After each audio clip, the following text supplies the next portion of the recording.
Sarah Jenkins dropped to her knees in the frozen mud outside Monroe Ranch, her children clinging to her threadbare coat.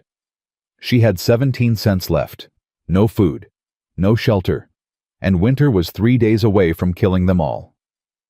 The man standing on the porch hadn't spoken to a woman in 6 years. Every desperate widow, every hopeful bride in Silver Creek County had tried. Every single one had failed. But Sarah didn't come with sweet words or tearful pleas. She came with a proposition that would shake him to his core. Friends settle in for a story that proves sometimes salvation comes not with romance, but with raw survival. Drop a comment telling me where you're watching from. I love seeing how far these frontier tales travel. And stay until the end, because this story will break your heart before it heals it. The stagecoach lurched to a stop outside Thornton's General Store, and Sarah Jenkins felt her stomach clench with something between hope and terror. This was it. The end of the line, the last stop her 17 cents could buy. Mama. Jacob's voice was steady, but she heard the fear underneath. Is this the place? This is it. She didn't move yet. Couldn't. Through the grimy window she could see the town of Silver Creek stretching out like a broken promise. 24 buildings huddled against the vast Montana sky. A saloon already leaking piano music. A church with a crooked steeple. And beyond it all, mountains that looked like they could swallow a person whole. It's small, Lily whispered, pressing closer to Sarah's side. Smaller than the other towns? Small can be good, sweetheart. Small means people notice when you need help. But Sarah knew that wasn't always true. Small also meant people noticed when you were desperate, when you were running out of options, when you were one bad decision away from watching your children starve. The driver opened the door. End of the line, ma'am. Silver Creek. Sarah gathered Lily into her arms, feeling how light the girl had become. 6 years old and light as a bird. That wasn't right. Children shouldn't be that light. Come on, Jacob. Her son grabbed their 2 carpet bags, everything they owned in the world, and jumped down first, then turned to help her. At 11, he was trying so hard to be the man of the family. It broke her heart and made her proud in equal measure. The cold hit her like a fist. October in Montana was nothing like October in Boston. This cold had teeth. This cold meant business. Mrs. Jenkins. Sarah turned to find a plump woman in a flour-dusted apron hurrying toward her from the general store. Martha Thornton. They'd exchanged letters. Mrs. Thornton, thank you for meeting us. Lord have mercy, look at you 3. Frozen half to death already. Martha's eyes swept over them with the practiced assessment of a woman who'd seen hard times. When did you last eat real food, I mean? Not whatever scraps you've been managing. Sarah's pride wanted to lie. Her children's hollow cheeks wouldn't let her. Yesterday morning, some bread we saved from... That's enough. Martha took Lily right out of Sarah's arms, and Sarah was too exhausted to protest. Tom, come help with these bags. We've got hungry children here. A thin man emerged from the store, took one look at Jacob, struggling with the carpet bags, and relieved him of both without a word. Inside, Martha ordered. All of you. There's stew on the stove, and I won't hear any arguments. The warmth of the general store hit Sarah like a wave, and she had to grab the counter to keep from swaying. When had she last been truly warm? St. Louis, maybe, before they ran out of money for decent lodging. Sit. Martha pointed to a table near the potbelly stove. Eat, then we'll talk. The stew was simple beef, potatoes, carrots, but Sarah had to force herself not to cry at the first bite. Lily ate like she'd forgotten food existed. Jacob tried to pace himself, but his hands were shaking. Martha watched them with eyes that missed nothing. How long since your husband passed? 2 years. Sarah kept her voice steady. She'd had practice. Consumption. He was a bank clerk in Boston. Left me with 2 children and more debts than I knew existed. And you've been traveling since, working our way west. Seamstress in Philadelphia, laundress in Pittsburgh, cook in St. Louis. Sarah set down her spoon. I've done everything honest a woman can do, Mrs. Thornton. Everything. And it's not enough. So you came here.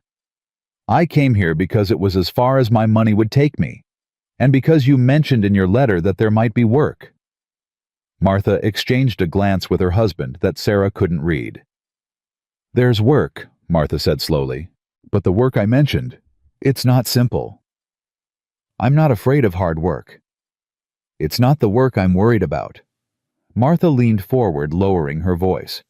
You asked about positions available, housekeeping, cooking, that sort of thing, and there is one. But the man who needs it, he's not easy.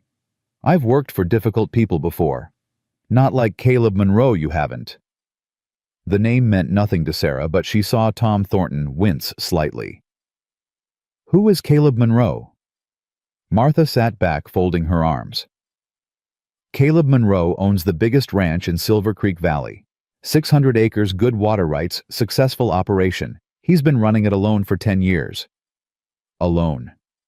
Completely alone. No wife, no family, no help beyond what he hires temporarily for roundup. The man does everything himself. Cooking, cleaning, mending, doctoring cattle, everything. Then why would he need a housekeeper? He doesn't think he does. That's the problem.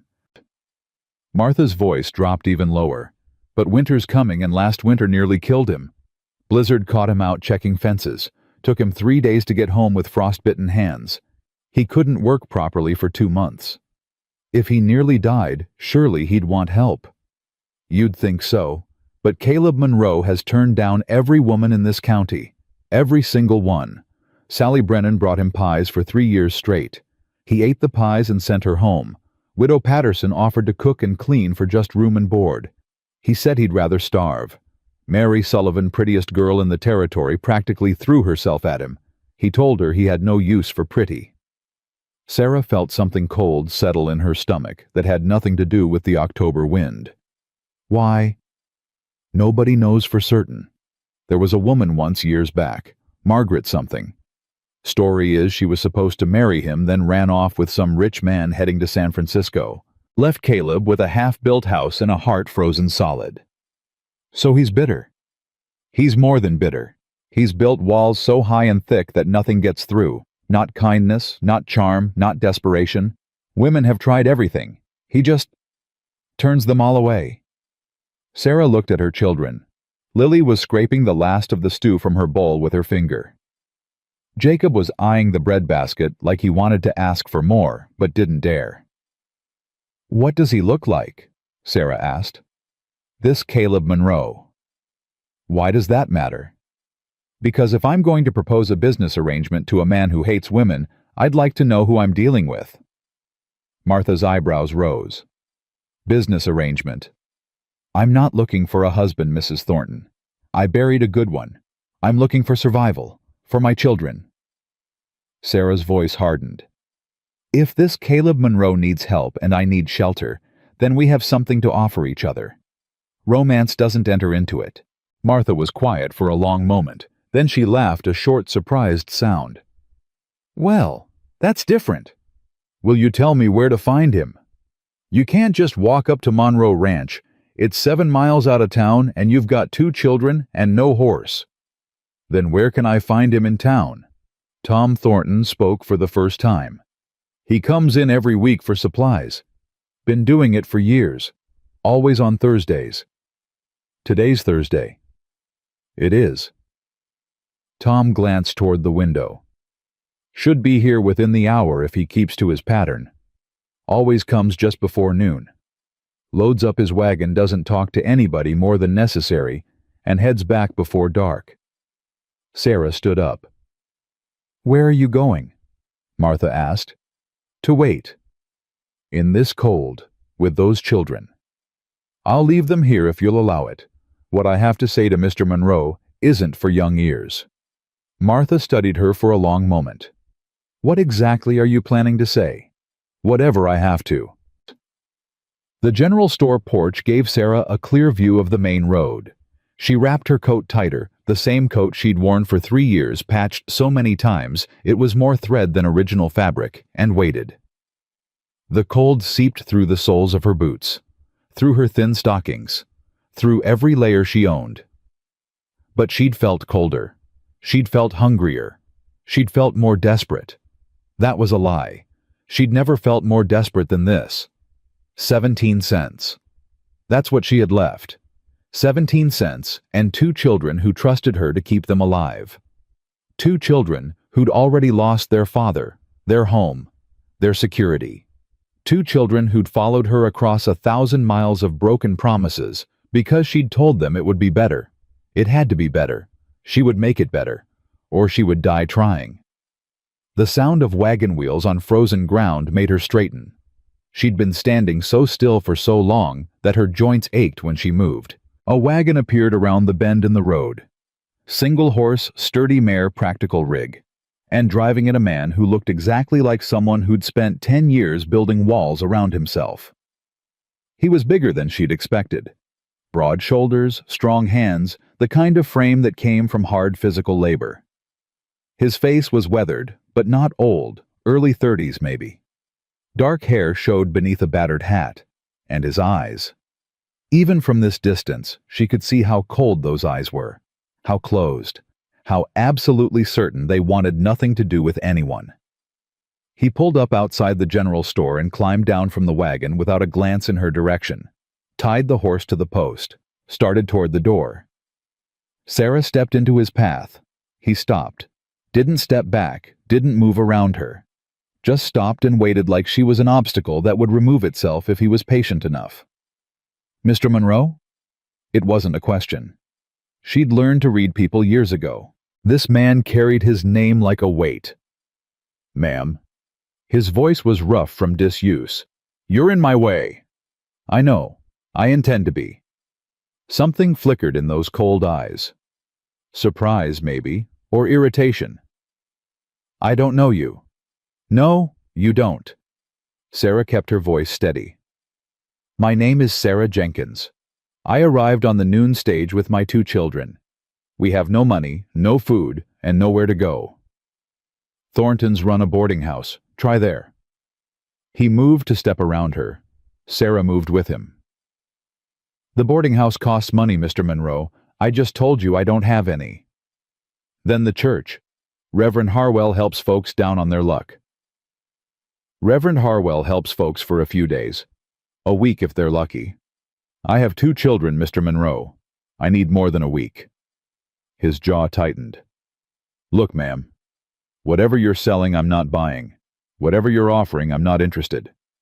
I've got supplies to get and a long ride home, so if you'll excuse me. I'm not offering anything. He paused again. What? I'm not offering. I'm proposing. That's the same thing. No, it isn't. Sarah took a breath. This was it. This was everything. An offer can be refused. A proposal demands a response. For the first time, Caleb Monroe really looked at her. Not through her, not past her, at her. Say what you came to say then. You need help on your ranch. Winter's coming and last year nearly killed you. His expression didn't change, but she saw his hands tense. Mrs. Thornton talks too much. Mrs. Thornton cares about the people in this valley, including you, whether you want her to or not. Sarah pressed on before he could interrupt. I need shelter for my children, a safe place to spend the winter, food, warmth, a roof that doesn't leak. Lots of people need those things. But not everyone can give you what you need in return. She stepped closer, close enough to see the gold flecks in his gray-blue eyes. I can cook, clean, mend, preserve food, tend animals, doctor minor injuries, manage a household through the hardest conditions. I raised 2 children through poverty that would break most people, and I did it without ever begging, stealing, or compromising my integrity. Impressive speech. You practice it on the stage. I practiced it every day of my life, Mr. Monroe. Every day I've had to convince someone that I was worth keeping around. that my children were worth feeding, that we deserved a chance. His eyes flickered to the store window where Jacob and Lily were visible, watching with anxious faces. "Those your kids?" "Yes." "How old?" "Jacob's 11. Lily's 6. "Young. Young enough to need a stable home. Old enough to help with chores." Sarah's voice hardened.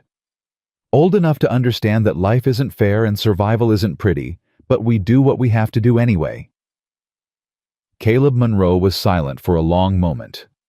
The wind picked up driving ice crystals against their faces. Sarah didn't flinch. She'd felt worse. "You said you're proposing," he said finally. "Propose what exactly?" "A business arrangement. Nothing more, nothing less." Sarah spoke clearly, letting every word carry weight. "I keep your house, cook your meals, mend your clothes. My children and I live in your home through the winter.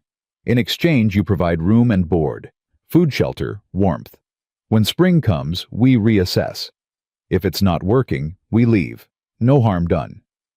"No harm done," he repeated flatly. "You think it's that simple?" "I think it's exactly that simple if we both want it to be." "And if I say no?" Sarah felt the cold wrap around her heart. "Then I walk back into that store and I figure out something else. Because that's what I do, Mr. Monroe. I figure things out. I've been figuring things out for 2 years, ever since I buried my husband and discovered that the life I thought I had was built on debts and lies." She took another step closer, close enough that a proper lady would have stepped back. She wasn't a proper lady anymore. She was a mother with 17 cents and 2 hungry children. "But before you say no, let me ask you something, and I'd appreciate an honest answer." His eyes narrowed. "What?" Sarah held his gaze. Let him see the steel in her. "Do you want a wife, or do you just want another winter alone?" The question hit him like she'd slapped him. She saw it in the way his whole body tensed, in the way his breath caught, in the way those cold eyes suddenly weren't cold at all, but burning with something that might have been anger, or might have been fear. "That's none of your business." "Maybe not, but it's the question you need to answer." Sarah didn't back down. "I'm not asking to be your wife, Mr. Monroe. I'm not asking for love or romance or promises. I'm asking for a roof over my children's heads and a chance to earn our keep. That's all." "If that's all, then the question you asked?" "The question I asked is the same one you've been avoiding for 10 years. Sarah's voice softened but didn't waver. "Every woman in this county has tried to give you what they thought you wanted. Charm, beauty, home cooking, whatever they imagined would thaw your frozen heart. And you turned them all down because none of them asked the right question. Which is, what do you actually need?" The silence stretched between them. Around them, Silver Creek went on with its business. Men walking to the saloon, women shopping at the store, children chasing each other through the muddy street. None of them paying attention to the standoff happening right in front of them. "You don't know me," Caleb said finally. His voice was rougher now. "You don't know what I need." "You're right. I don't know you. But I know loneliness. I know what it looks like when it's been carved into a person so deep they've forgotten what anything else feels like." Sarah paused. "I also know the difference between choosing to be alone and being afraid of anything else." "I'm not afraid." "Then say no." She stepped back, giving him room. "Say no and walk past me. Get your supplies and go home to your empty house and spend another winter talking to yourself because there's no one else to talk to. That's your choice, Mr. Monroe. It's always been your choice." He didn't move. "But if you're even a little bit tired of that life, if some part of you remembers what it felt like to have voices in your house and people who counted on you and a reason to come home that wasn't just chores and silence, then maybe we should talk." The wind howled around them. Snow began to fall, not heavy yet, but steady. The first real snow of the season. "You're either the bravest woman I've ever met," Caleb said slowly, "or the craziest. Probably both. Desperation does that to a person. This isn't desperation. This is He searched for the word. Calculation. You planned this. Researched me. Practiced what you'd say. Yes. The honesty seemed to surprise him. You're not going to pretend it was spontaneous. Why would I have 2 children to feed and 17 cents to my name. Spontaneous is a luxury I can't afford. Sarah lifted her chin. I'm not ashamed of being prepared, Mr. Monroe. I'm not ashamed of doing whatever it takes to keep my children alive. If that makes me calculating, then I'll be calculating. If it makes me manipulative, then I'll be manipulative. But I won't apologize for fighting to survive. I didn't ask you to apologize. No, you're trying to find a reason to say no. Something wrong with me that justifies walking away. She shook her head. You won't find it. I'm not hiding anything. I'm exactly what I appear to be, a widow with 2 children and no options. The question isn't whether I'm worthy of your help. The question is whether you're capable of giving it. Something shifted in his face. She couldn't read it. Anger, respect, recognition, she didn't know. 1 hour, he said abruptly. What? There's an old claim about a mile out of town. Jameson's place before he went bust. Creek with cottonwood trees. You know it. Sarah shook her head. Tom Thornton will tell you how to get there. 1 hour. We'll talk properly without half the town listening. Sarah glanced around. For the first time, she noticed the faces in windows. The people who'd stopped on the boardwalk. The attention they'd attracted. Will you be there? I said I would.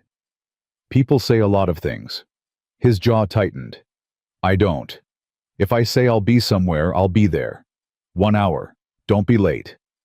He walked past her into the store. The door swung shut between them. Sarah stood in the falling snow, her heart pounding so hard she could feel it in her temples. She'd done it. She'd gotten him to listen, to agree to talk. But she hadn't won anything yet. Not really. 1 hour of conversation wasn't shelter. It wasn't safety. It wasn't food for her children, or warmth against the coming winter. It was just a chance. She'd built her whole life on chances. Chances that failed. Chances that broke her heart. Chances that left her poorer and more desperate than before. But she kept taking them. Because the alternative was giving up, and Sarah Jenkins had forgotten how to give up somewhere between burying her husband and selling her mother's wedding ring. She turned and walked back into the store. Martha Thornton was waiting, her face a mixture of shock and something that might have been admiration. I heard, Martha said. Well, part of it. Enough. He's agreed to talk, in 1 hour, at some place called Jameson's Claim. And you're going to go? Sarah looked at her children. Lily was pressed against the window, her breath fogging the glass. Jacob stood with his arms crossed, trying to look protective and only looking young. Yes, she said. I'm going. Alone. It's the only way he'll talk honestly, without worrying about what the children might hear or the town might gossip about. Martha shook her head slowly. You're either going to save that man or destroy him. Maybe both. I'm just trying to save my children. That's what I mean. The hour passed slowly and too quickly at once. Sarah washed her face, tidied her hair as best she could, brushed the road dust from her coat. Small things, pointless things, but they gave her hands something to do while her mind raced. Mama! Jacob caught her arm as she was preparing to leave. What if he says no? Then we figure out something else. What else is there? It was a fair question. An honest question. The kind of question she'd been trying not to ask herself. I don't know yet, but we'll find it. She cupped his face in her hands. We've always found something, haven't we? Yes, ma'am. Then trust me one more time. Can you do that? He nodded, but his eyes were too old for 11. Too knowing. Take care of your sister. I'll be back before dark. Tom Thornton lent her his wagon with directions to the Jameson claim. Sarah drove carefully, unused to handling reins, all too aware of how much she was risking on a conversation with a man who'd spent a decade pushing the world away. The cottonwood trees appeared like ghosts through the falling snow. A creek partially frozen wound between them, and standing beside a worn fence post, his horse tied nearby, was Caleb Monroe. He'd gotten there first. She wasn't sure what that meant. Sarah pulled the wagon to a stop and climbed down, her legs stiff from the cold. The snow was falling harder now, accumulating on her shoulders, catching in her hair. "You came," she said. "I said I would." "You did." They stood facing each other, two strangers with nothing in common except proximity and need. "Your husband," Caleb said without preamble. "How did he die?" "Consumption. It took him slowly, then all at once. He was sick for a year before we knew how serious it was. Another 6 months before he couldn't work anymore. Then 3 months of watching him fade until there was nothing left to fade." "That's hard." "Yes. And after I discovered he'd borrowed money to pay his medical bills. Money we didn't have. Money that came due the week after his funeral." Sarah's voice didn't waver. She'd told this story too many times for it to hurt the way it once had. "The creditors took everything.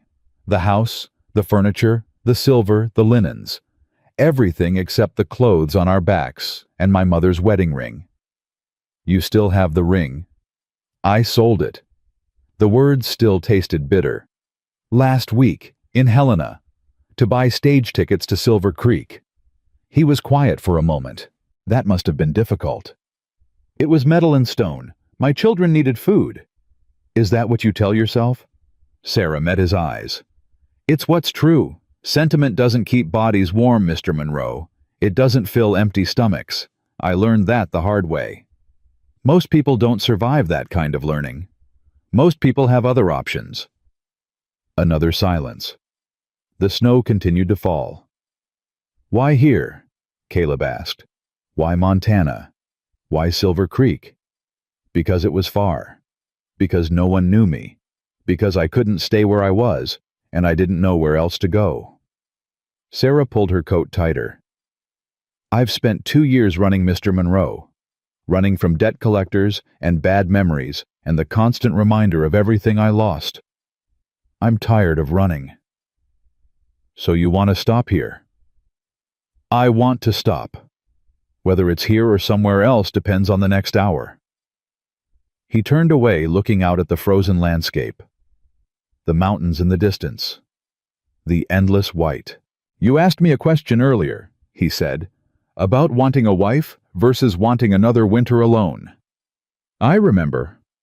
It wasn't a fair question. Most questions aren't. He almost smiled. Almost. "The truth is, I don't want either. I don't want a wife who'll leave when something better comes along, and I don't want another winter of talking to myself because there's no one else." He turned back to face her. "I've built something here, Mrs. Jenkins. Something that works. Something I control. And I don't trust anything I can't control. Including people. Especially people." His voice hardened. "I trusted a woman once. Loved her even. I was building that house for us, planning a future, working toward something, and she walked away without a word. Just gone. Like nothing I'd done mattered. Like I didn't matter." "Margaret." His eyes flashed. "Mrs. Thornton really does talk too much. She talks because she cares. The people in this town care about you, whether you want them to or not." Sarah took a step closer. "But I'm not Margaret. I'm not here because you're handsome, or because you own land, or because I think I can change you. I'm here because I'm desperate and you're available, and I'm hoping we can help each other survive." "That's romantic." "I told you I wasn't offering romance. I'm offering work, service in exchange for shelter. Nothing more complicated than that." "It's always more complicated than that. Only if we let it be." He studied her face like he was reading a map, looking for landmarks, trying to figure out where he was. "Your children," he said finally. "The boy, Jacob." "Yes." "He looks at you like you're holding the world together with your bare hands." I am. And the girl, Lily. She's 6. She doesn't understand most of what's happening, just that we keep moving and nothing is ever permanent. That's hard on a child. It's hard on everyone. But children are resilient. They adapt. Sarah's voice softened. All they really need is to feel safe, feel wanted, know that someone will protect them no matter what. I can give them the first 2, but I can't protect them from a Montana winter with 17 cents and no shelter. 17 cents. That's what I have left. Not enough for another stage ticket. Not enough for a week at the boarding house. Just enough to make sure I can't run anymore even if I wanted to. Something shifted in his expression. Recognition, maybe. The understanding of someone who'd been trapped by circumstances beyond their control. The house has 3 bedrooms, he said slowly. I only use 1. The other 2 have been empty since I built them. Sarah felt her heart begin to pound. Mr. Monroe, I'm not agreeing to anything yet. He held up a hand. I'm just telling you what exists. 3 bedrooms, a kitchen with a stove that heats most of the house, a root cellar full of preserves and vegetables, a smokehouse with enough meat to last until spring. That sounds like a home. It sounds like a building with food in it. A home requires... He stopped. It requires things I don't have. What things? People, noise, complications. He almost spat the last word. The kind of entanglements that make a man vulnerable, that give the world leverage against him. You think having people in your house makes you weak? I think it gives others power over me that I don't want to give. Sarah took another step toward him, close enough now to see the lines around his eyes, the gray at his temples, the tension in his jaw. Mr. Monroe, Caleb. She used his first name deliberately. I've had power over men before, not by choice, but because that's how the world works when you're a woman alone. I've had to smile when I wanted to scream, say yes when I meant no, pretend things were fine when they were falling apart, and I'm tired of it. All I want now is an honest arrangement with an honest man. You give me shelter, I give you service. We keep our hands to ourselves and our expectations clear. No power games, no manipulation, just 2 people helping each other survive. You make it sound simple. Because it is simple. We're the ones who complicate things with fear and distrust and memories of people who hurt us. Sarah softened her voice. I'm not Margaret. I'm not going to disappear. I have nowhere to disappear to. That's not exactly reassuring. It's honest. I'd rather give you honest than reassuring. The snow was falling heavier now, accumulating on their shoulders, turning the world white and quiet. 1 month, Caleb said. Sarah's breath caught. 1 month trial. You work. I provide room and board. At the end of the month we decide together whether to continue through winter. He paused. If it's not working, I'll pay your stage fare to wherever you want to go. That's generous. That's practical. If you leave, I don't want you stranded in Silver Creek causing talk and trouble. And if it is working, then we negotiate terms for the winter. Spring comes, we reassess again. His eyes held hers. No promises, Mrs. Jenkins. No expectations beyond what we explicitly agree to. And no... He stopped. No what? No getting attached. His voice was hard. Not you to me, not your children to the ranch, not anyone to anything. This is a business arrangement. It stays a business arrangement. Understood? Sarah wanted to argue, wanted to tell him that he couldn't control what people felt, that her children would get attached whether he liked it or not, that she might already be getting attached to the idea of him. But she swallowed all of it. Understood. Good.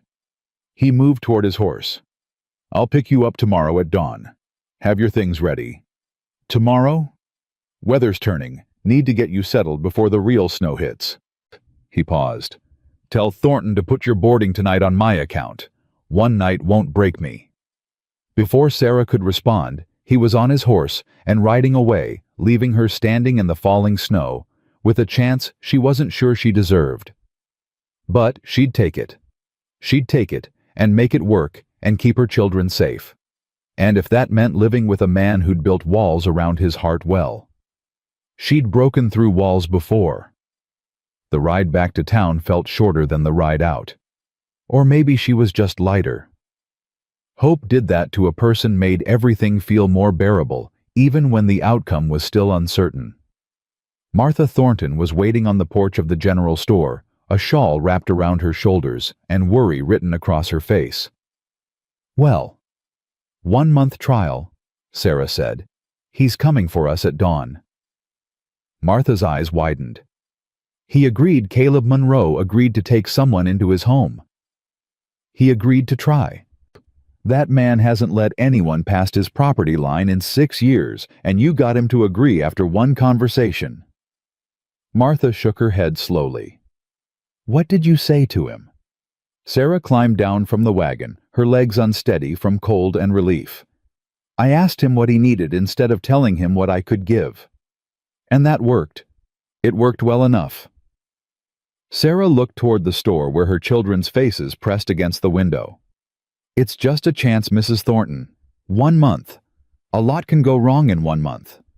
A lot can go right, too." Sarah wanted to believe that. Wanted to let herself hope that this time finally she'd found a place that could become home. But she'd hoped before. Believed before. Trusted before. And every time the world had found a way to take it all away. So she pushed the hope down, locked it somewhere safe where it couldn't hurt her, and walked into the store to tell her children that tomorrow they were going to a ranch. That tomorrow maybe their running would stop. That tomorrow. She couldn't let herself think beyond tomorrow. Not yet. Not until she knew if Caleb Monroe would keep his word. But as she held her children that night, listening to them breathe in the warmth of the boarding house room, Sarah allowed herself one small moment of something that felt almost like peace. Tomorrow she'd find out if it was real. Tomorrow everything would change. For better or worse, tomorrow was coming. And Sarah Jenkins would be ready. Dawn came gray and cold, the sky heavy with clouds that promised more snow. Sarah had been awake for hours, checking and rechecking their meager belongings, making sure the children were ready. "Mama!" Jacob stood by the window, his breath fogging the glass. "There's a wagon coming." Sarah's stomach clenched. He'd come. Part of her had expected him to change his mind overnight, to send word that he'd reconsidered, that the arrangement was off. But there he was, driving his wagon down the main street of Silver Creek, his face set in that same closed expression she remembered from yesterday. "Get your things," she told the children. "Both of you. We're leaving." Lily clutched her doll tighter. "Is the man nice, Mama?" "He's fair. That's better than nice sometimes." They met him outside the boarding house. Caleb Monroe didn't climb down from the wagon, just sat there holding the reins, watching them approach, with eyes that gave nothing away. "Mrs. Jenkins." "Mr. Monroe." "You're ready?" "I said I would be." Something flickered across his face. Approval, maybe. Or just surprise that she'd kept her word. "Put your bags in the back. Boy can ride there too. You and the girl up front." Jacob bristled at being called boy, but Sarah shot him a look that silenced any protest. They loaded their carpet bags, pitifully light, pitifully few, and climbed aboard. The wagon started moving before Sarah was fully settled. Caleb Monroe, it seemed, didn't believe in wasting time. 7 miles, he said without looking at her. "Take about an hour in this weather, longer if the snow picks up." "I understand. House has been empty a long time. I've kept it clean enough, but it's not what you're probably used to." "Mr. Monroe, I've slept in barns and abandoned sheds and once in a church basement with rats. Whatever your house is, it's better than that." He glanced at her, then something unreadable in his eyes. Rats. St. Louis. The church was supposed to be a refuge for families in need. Turned out the need was greater than the refuge. Sarah kept her voice matter of fact. "We left after 2 nights. Jacob killed 3 rats with a board he found. He was 10. From the back of the wagon, Jacob's voice carried forward. 4 rats, Mama. You always forget the one behind the altar. Caleb's hands tightened on the reins, but he said nothing. They rode in silence for a while, the only sounds the creak of the wagon and the soft whisper of falling snow. Lily had fallen asleep against Sarah's shoulder, exhausted from a night of anxious excitement. The boy, Caleb said finally. Jacob, he any good with work? He's willing. That counts for more than skill at his age. Can he follow instructions? Better than most adults I've known. Caleb was quiet for another moment. I could use help with the stock. Feeding, watering, mucking stalls. Nothing too heavy, but it needs doing twice a day. He'd be grateful for the chance to be useful. It's not about gratitude. It's about work getting done. I understand. Do you? He turned to look at her fully. This isn't charity, Mrs. Jenkins. I'm not taking you in because I feel sorry for you. I'm taking you in because I need help and you're offering it. The moment that arrangement stops working, the moment you become more trouble than you're worth. We leave. You've made that clear. Have I? Because women have a way of hearing what they want to hear instead of what's being said. Sarah felt her temper flare, but she controlled it. Mr. Monroe, I've spent 2 years having men explain to me what women do and don't understand. Landlords who thought I couldn't comprehend that rent was due. Employers who assumed I needed simple words and simpler tasks. Creditors who believed I was too delicate to face hard truths. She kept her voice level. I buried my husband, lost my home, and kept my children alive across 1,000 miles of hostile territory. I understand things just fine. The silence that followed was different. Charged. Fair enough, Caleb said finally. I won't explain things twice. Good, because I won't need you to. They crested a hill, and Sarah saw the ranch for the first time. Her breath caught despite herself. It was larger than she'd expected. A main house solid and well-built with smoke rising from the chimney. A barn that could hold 12 horses. Outbuildings scattered across the property, smokehouse, chicken coop, what looked like a workshop. And beyond it, all acres of land stretching toward the mountains. This is yours? 600 acres. Built it from nothing. It's substantial. It's work. Every acre of it, every building, every fence post. Work that never ends. I'm not afraid of work. So you keep saying. He guided the wagon toward the house. Let's see if it's true. The house was cold when they entered, the fire having burned low during Caleb's absence. Sarah immediately moved to tend it, but he stopped her. I'll handle the fire. You get settled. First room on the left is yours and the girls'. Second room is for the boy.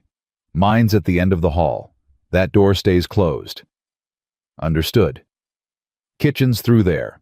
Root cellars under the floor. There's a hatch by the back door. Privy's out back, but there's a chamber pot in each room for nights. Pump works most of the time, but if it freezes, there's a barrel of water by the stove. Sarah absorbed the information, already cataloging what she saw. The house was clean, as he'd said, but it was also empty. Not just of people of life. No curtains on the windows. No rugs on the floors. No pictures on the walls. Just bare functionality, like a tool rather than a home. The other rooms, she said carefully. The ones you said were empty. Were they always empty? His jaw tightened. They were supposed to be for... It doesn't matter. They're empty. Have been since I built the place. Since Margaret left. He didn't say it, but Sarah heard it anyway. Mr. Monroe... Caleb. The word came out rough, almost unwilling. If you're going to be living under my roof, you might as well use my name. Caleb, then.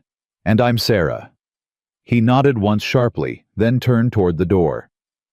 I've got stock to tend. Boy Jacob, you come with me. Time to learn what you're in for. Jacob scrambled to follow his face, eager, despite his attempts to look serious. Sarah watched them go, then turned to survey her new domain. Mama. Lily had woken up, her eyes wide as she took in the unfamiliar space. "Are we going to live here?"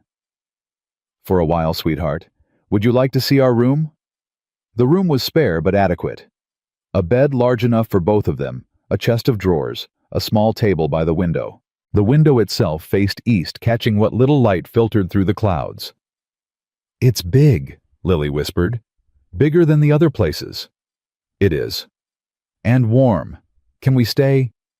"We're going to try very hard to stay, Lily. But you need to understand, we have to earn our place here. This isn't a gift. It's a trade." Lily nodded solemnly. "I can help. I can be quiet and good and not cause trouble." Sarah's heart broke a little at how easily her daughter promised to disappear. "You don't have to be quiet, sweetheart. You just have to be helpful. There's a difference." "What's the difference?" "Quiet means hiding. Helpful means being part of things." Sarah knelt down to meet her daughter's eyes. "I want you to be part of things here. Can you do that?" "I'll try." That's all anyone can do. Sarah spent the next hour exploring the house, taking inventory of what existed and what was needed. The kitchen was well stocked with basics: flour, salt, sugar, dried beans. The root cellar was impressive, filled with preserved vegetables and fruits from a garden that must have taken considerable effort to maintain alone. She found dishes in the cupboard, pots and pans, basic utensils. Everything functional, nothing decorative.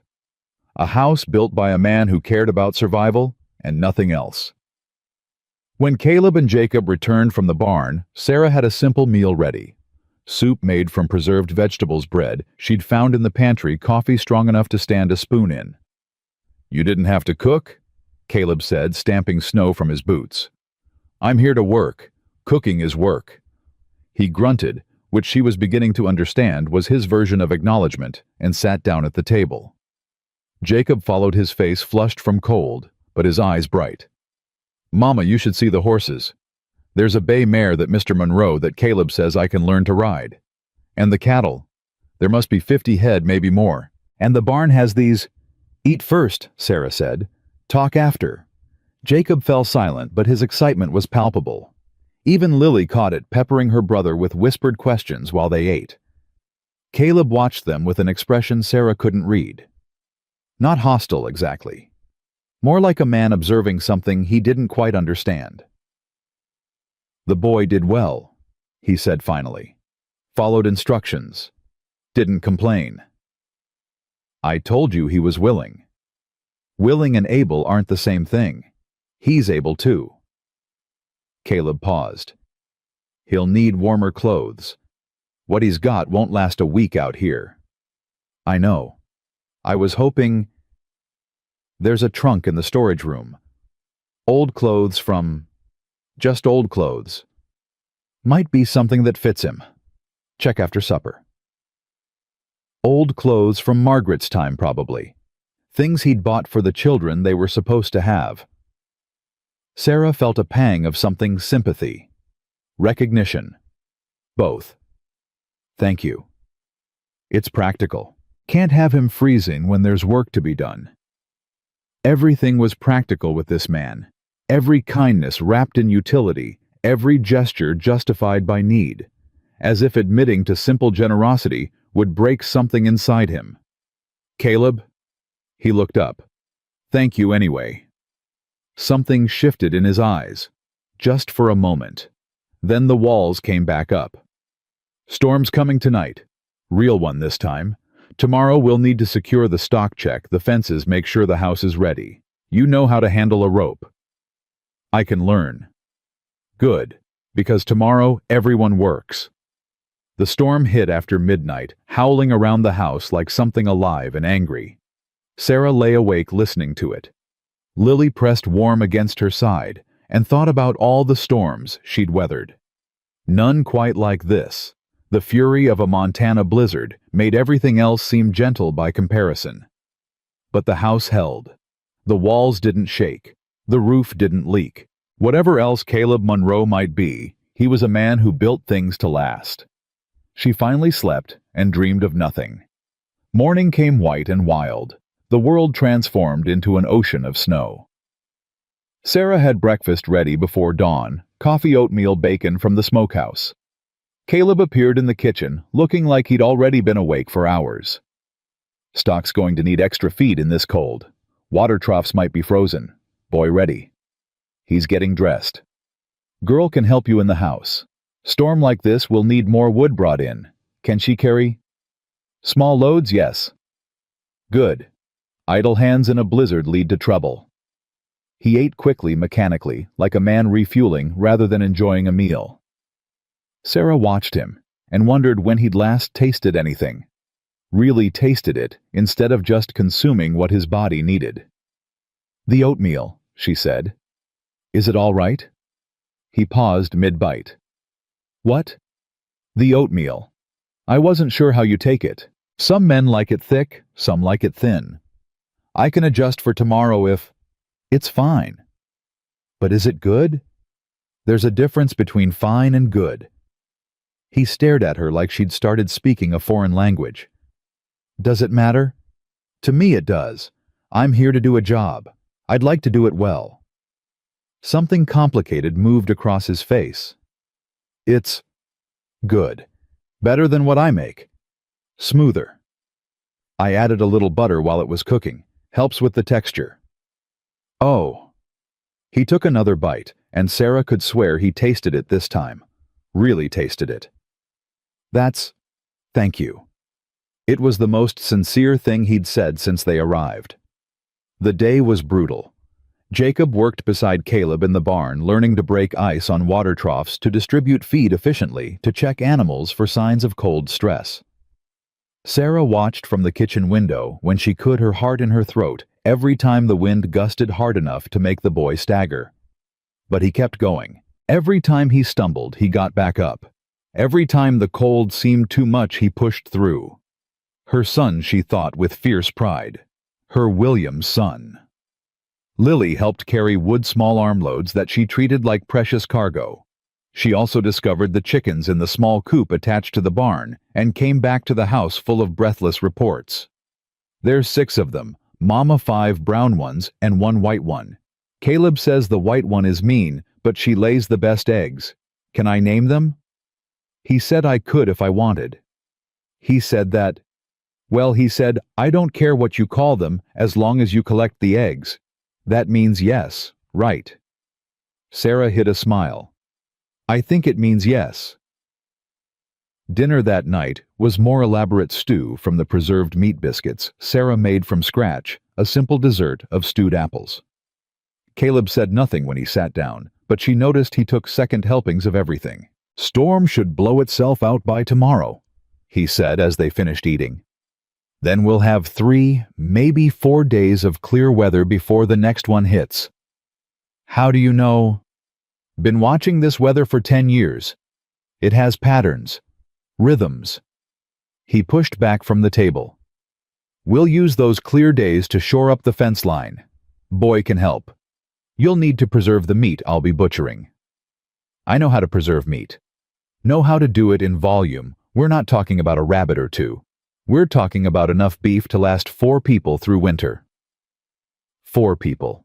He'd included them in his count without seeming to notice. I'll manage. You keep saying that. Because it keeps being true. The corner of his mouth twitched. Not quite a smile, but closer than she'd seen. Tomorrow, he said and headed for his room. The pattern of their days began to take shape. Morning started before dawn. Caleb and Jacob to the stock. Sarah to the kitchen. Lily to the chickens she'd claimed as her personal responsibility. Breakfast together, then the day's work. Dinner as the sun set.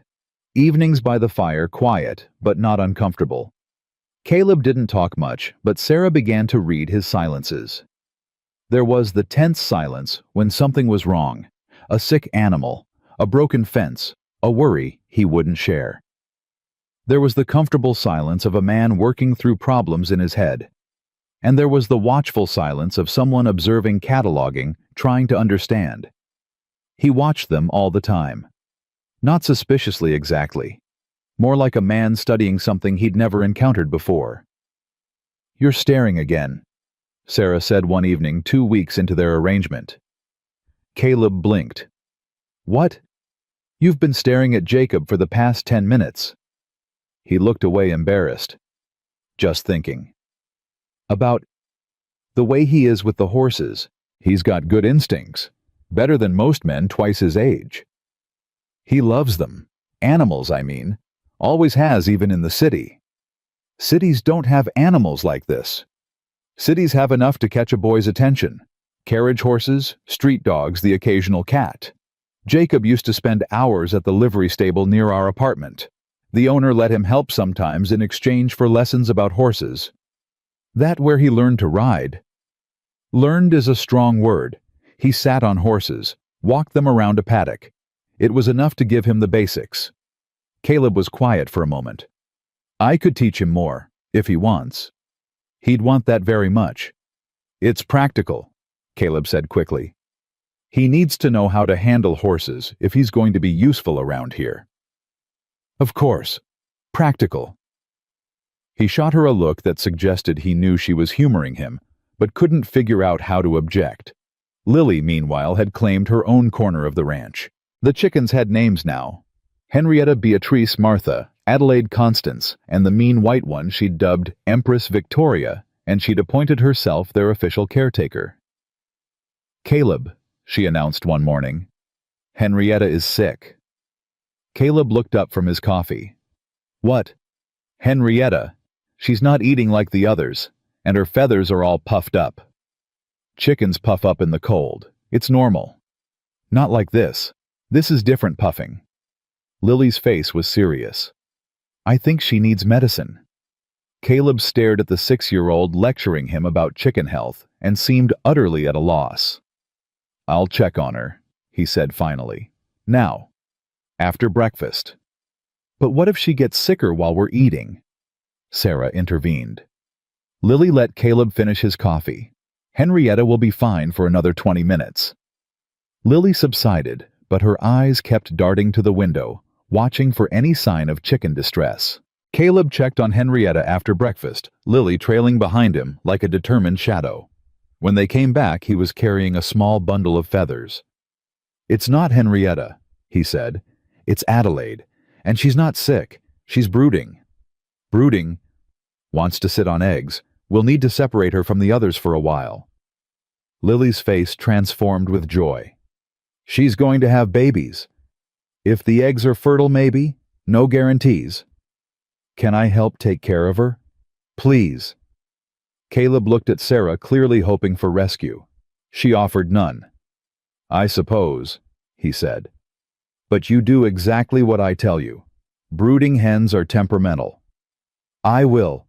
I promise. She ran off to tell her brother, and Caleb turned to Sarah with an expression that was almost plaintive. How does she do that? Do what? Make me agree to things I never intended to agree to. It's a gift, Sarah said. Some women are born with it. Were you? No. I had to learn mine the hard way. He held her gaze for a moment longer than necessary, then looked away. I need to check the fences, he said. Jacob, you're with me. The first month passed faster than Sarah expected. The work was hard, harder than anything she'd done before, but it had rhythm and purpose. Every task mattered. Every effort contributed to survival. And slowly, almost imperceptibly, the house began to change. It started with small things. Sarah found curtains in that trunk of old things never used still in their wrapping, and hung them in the kitchen. The light changed. The room felt warmer. Lily's chicken drawings appeared on the wall near her bed. Jacob carved a small horse from a piece of wood Caleb gave him, and it found a home on the mantel. Sarah baked bread 3 times a week now, and the smell of it had become synonymous with home. Caleb noticed. She could tell by the way his eyes tracked these changes, cataloging them, but not commenting. Sometimes she caught him looking at the curtains like he was trying to remember something from before. The curtains, he said one evening, breaking a long silence. Where did you find them? The trunk. In the storage room. I forgot those were there. They're good quality. Shame to let them go to waste. He was quiet for a moment. Margaret picked them out, before. Said they'd make the place feel like home. Sarah waited, sensing there was more. She left before I could hang them. I put them away and forgot. Do you want me to take them down? No. The word came quickly. No, they look right there, how they were supposed to look. It was the most he'd ever said about Margaret about the before. Sarah filed it away, another piece of the puzzle that was Caleb Monroe. The month's almost up, she said carefully. We should talk about what comes next. His face closed. Yes, we should. Have we been more trouble than we're worth? The question hung in the air. Sarah held her breath, waiting. No, Caleb said finally. You've been useful. Is that all? He looked at her, and for a moment the walls dropped. Just a moment. You've been more than useful. The house is... It's different now. Better. I didn't expect that. But... No buts. Just... He struggled with words that didn't come naturally. Stay. Through winter. The arrangement works. I'd like to continue it. We'd like that too. Good. He stood abruptly. Good. Then it's settled. He headed for his room, pausing at the door. Sarah. Yes. The bread you make, it's good. Not just fine. Good. He disappeared before she could respond.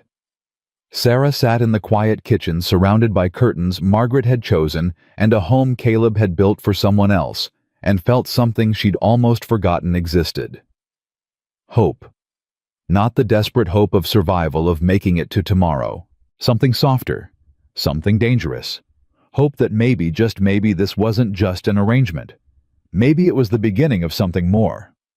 But even as the thought formed, she pushed it away. Caleb Monroe had made his terms clear. Business. Arrangement. No expectations beyond what they'd explicitly agreed to. She would honor those terms, even if honoring them was getting harder every day. The next morning brought a new crisis. Jacob burst into the kitchen just after dawn, his face pale. The bay mare. Something's wrong. She's down and won't get up. Caleb was already moving, grabbing his coat. Show me. Sarah followed Lily at her heels despite instructions to stay inside. They found the mare in her stall, lying on her side, breathing hard. Colic, Caleb said grimly. Bad one. Will she die? Jacob's voice cracked. Not if I can help it. Caleb was already kneeling beside the animal, his hands gentle on her distended belly. Sarah, I need warm water. Lots of it. Jacob, help me get her up. We have to keep her moving. The next 6 hours were a blur of desperate effort. Walking the mare in circles when she'd rather lie down and die. Dosing her with medicine Caleb mixed from supplies in his workshop. Watching, waiting, praying. Sarah brought food they didn't eat, coffee that went cold, blankets when the temperature dropped. Jacob never left the mare's side, talking to her constantly in a low, steady voice. That's it, girl. Keep walking. You can do it. Just a little more. Caleb watched the boy with something that might have been pride. He's got a gift, he murmured to Sarah during a brief rest. The way he is with her. Can't teach that. He loves her already. Dangerous thing loving animals. They don't always survive. Dangerous thing loving anything. Doesn't stop people from doing it. He looked at her, then really looked, and for a moment something raw showed in his eyes. No, he said quietly. It doesn't. The mare survived. By nightfall she was standing on her own. Eating a little, the crisis passed. Jacob collapsed in the hay beside her, exhausted but triumphant. We did it, he breathed. She's going to be okay. You did it, Caleb said. I just told you what to do. You did the work. Jacob's face glowed brighter than any lantern. Later, after the children were in bed. Caleb found Sarah in the kitchen, nursing a cup of cold coffee. "He saved that horse," Caleb said. "I could have done it alone, but it would have been harder. Maybe too hard." He needed to help, needed to feel useful. "He's more than useful. He's—" Caleb stopped searching for words. "He's the kind of person you want beside you when things go wrong." "Like his father," Sarah said softly. "William was like that too, steady in a crisis, the kind of man who held things together. You miss him. Every day. But missing him doesn't help my children, doesn't keep them fed or warm or safe." She set down her cup. "So I do what needs doing, and I miss him when there's time." "Is there ever time?" "Not yet. Maybe someday." Caleb sat down across from her, something he rarely did outside of meals. "The thing about Margaret," he said slowly, like the words were being pulled from deep underground. "It wasn't just that she left. It was that I never saw it coming. I thought we were building something together. Thought she wanted what I wanted. She didn't. She wanted something easier. Something that didn't involve winters like this, work like this. She wanted the idea of the West, not the reality of it." He paused. "I couldn't give her the idea, only the reality. Reality isn't nothing. It wasn't enough for her. Maybe she wasn't enough for it." He looked up surprised. "Some people aren't built for hard things," Sarah continued. "They break under pressure instead of bending. That's not their fault exactly, but it means they can't stay in places that require strength. And you? Are you built for hard things?" "I've survived 2 years that should have killed us. Crossed 1,000 miles with 2 children and no money. Stood in front of a man who'd turned away every woman in the county and demanded he listen to me." Sarah met his eyes. "Yes, Caleb, I'm built for hard things. I'm built for nothing else." The silence between them was different now, charged with something neither of them was ready to name. "The month ended 3 days ago," Caleb said finally. "I forgot to mention it." "So did I." "Guess that means we're into winter now. No more trial period." "I guess it does." He stood pushing back from the table with his usual abruptness. "Good night, Sarah." "Good night, Caleb." He paused at the door. "The bread," he said. "Tomorrow. Could you make more of it?" "The same kind." "Yes, that kind." He hesitated. "It reminds me of something I'd forgotten I missed." He was gone before she could ask what. But Sarah thought she knew. It reminded him of home. Not the house he'd built, the walls and roof and functional spaces. Home. The thing he'd been waiting for without knowing it. The thing that was slowly, carefully, impossibly taking shape around them all. December came with a vengeance. The snow fell harder now, deeper, turning the world into an endless white that seemed determined to swallow everything. Sarah had thought she understood winter. She'd been wrong. 3 feet overnight, Caleb said, stamping into the kitchen with snow crusted on his shoulders. "More coming. This is going to be a bad one." "How bad?" "Bad enough that we need to bring extra wood in today. Enough for a week, maybe more." Jacob was already reaching for his coat. "I'll help." "You'll do more than help. I need you running the south shed while I handle the barn." "Can you do that?" The trust in the question wasn't lost on Jacob. His face went serious adult in a way that still caught Sarah off guard. "Yes, sir." "Don't call me sir. Makes me feel old." "Yes, Caleb." They worked all day, all 4 of them. Even Lily helped, carrying smaller pieces of kindling, stacking them carefully by the kitchen stove. By nightfall, the house was fortified. The animals secured everything that could be done. Done. "Now we wait," Caleb said. The storm hit around midnight. Sarah had heard storms before, but this was something else entirely.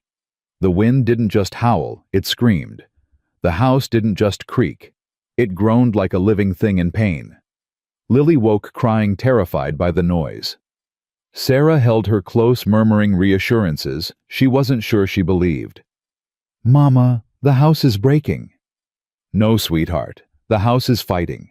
Remember what Caleb said, a noisy house in a storm is a strong house." "But it sounds so angry." "It's not angry. It's determined. There's a difference." A knock at her door made Sarah jump. Caleb's voice came through the wood. "Everyone all right in there?" "We're fine. Lily's scared." "Tell her the roof's held through worse than this.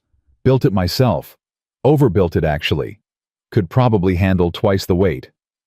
Sarah relayed the message, and Lily's trembling eased slightly. "He built it strong. Very strong. Because he was going to have a family." The question pierced something in Sarah's chest. "Yes, sweetheart, he was. But then he didn't." "No, then he didn't." Lily was quiet for a moment. "We could be his family now, if he wanted." "It's not that simple, Lily." "Why not?" "Because he's afraid," Sarah thought. "Because I'm afraid. Because families aren't built on business arrangements, no matter how well those arrangements work." "Get some sleep," she said instead. "The storm will pass." But the storm didn't pass. It raged for 2 days, trapping them inside with nothing to do but wait. The forced proximity that had been comfortable before became something else entirely. Charged. Aware. Sarah found herself noticing things she'd tried not to notice. The way Caleb's hands moved when he worked on small repairs, capable and precise. The way his voice softened when he talked to Jacob about horses. The way his eyes followed her sometimes when he thought she wasn't looking. On the second evening, with the wind still howling outside, Lily asked for a story. "Mama's tired," Sarah said. "Maybe tomorrow." Caleb could tell one. The suggestion made Caleb look up from the harness he was mending. "I don't know any stories." "Everyone knows stories," Lily said, echoing something Sarah had taught her months ago. "Even true ones count." "She won't stop asking until you give in," Jacob said with the wisdom of an older brother. "Trust me." Caleb looked at Sarah, almost pleading. "One story," she said. "It doesn't have to be long." He set down the harness, clearly uncomfortable, but unable to refuse a request from a child who'd learned exactly which expressions made adults surrender. "There was a boy," he said slowly. "A long time ago. He lived on a farm with his parents, and he thought life would always be like that. Safe, simple, certain." Lily snuggled into her blanket, settling in. But then something happened. A sickness came, and it took his parents. Both of them within a week of each other. And suddenly the boy wasn't safe anymore. Wasn't certain of anything. Sarah watched Caleb's face as he spoke. This wasn't a story. This was a confession. "What did he do?" Lily asked. "He survived. He went to live with an uncle who didn't want him worked harder than any child should have to work, and learned that the only person he could depend on was himself." That's sad. It was. But it taught him something important. "What?" Caleb paused, his eyes distant. "It taught him that people leave, that nothing lasts forever, that if you build walls high enough, nothing can hurt you." "But walls are lonely," Lily said with simple certainty. "Yes." Caleb's voice was rough. "They are. So why not tear them down?" "Because tearing down walls means letting people in, and letting people in means they can leave again, can hurt you again." Lily considered this with a seriousness beyond her years. But what if they don't leave? What if they stay? Caleb looked at her, then at Jacob, then at Sarah. "I don't know. I've never found out." The room was silent except for the wind outside. Sarah felt the weight of everything unspoken pressing against her chest. "I think," Lily said slowly, "that staying is better than walls, even if it's scary." "Maybe you're right," Caleb said quietly. "Maybe you are." He went back to his harness, but something had shifted. Some barrier invisible but present had cracked just a little. Sarah tucked Lily into bed that night with extra blankets and a kiss on her forehead. "Mama." "Yes, sweetheart." "Caleb is like his story. The boy who built walls." "I know. But the boy was wrong. Walls don't keep hurt out. They keep everything out. Good things and bad things." "That's very wise, Lily." "I learned it from you." Lily yawned. "You never built walls, Mama. Even when Papa died. You just kept letting us in." Sarah felt tears prick her eyes. "Go to sleep, sweetheart. I hope Caleb tears his walls down. I like it here. I want to stay. I know you do." "Do you want to stay?" The question deserved an honest answer, even if that answer scared her. "Yes," Sarah whispered. "I want to stay." The storm broke on the third morning, revealing a world transformed. The snow was higher than Jacob was tall in some places. The barn was half buried. The fence line had disappeared entirely. "We've got work to do," Caleb said, and for the next week they did nothing but dig out, repair, and restore. But something had changed. The walls Caleb had built so carefully were developing cracks. Small things barely noticeable. A hand that lingered when passing the salt. A smile that reached his eyes. A "we" where there used to be "I." "We should check the south fence today," he'd say. "Our supplies are holding well," he'd observe. "This is how we do things here," he'd explain to Jacob. Our, we, here. Words that bound them together, whether he realized it or not. Sarah realized it. She noticed every shift, every softening, every moment when Caleb Monroe forgot to be alone. And she began to hope. Against her better judgment, against every hard lesson life had taught her, she began to hope. Christmas approached without fanfare. Sarah hadn't expected Caleb to acknowledge it, but she wanted to do something for the children. Something to mark the day, to remind them that even in the midst of survival, there was room for joy. "I'd like to make a special dinner," she told Caleb. "For Christmas, if you don't mind." "Why would I mind?" "Some people don't celebrate. I didn't want to assume." He was quiet for a moment. "I haven't celebrated in years. No point when you're alone." "You're not alone this year." The words hung between them heavier than she'd intended. "No," he said finally. "I'm not."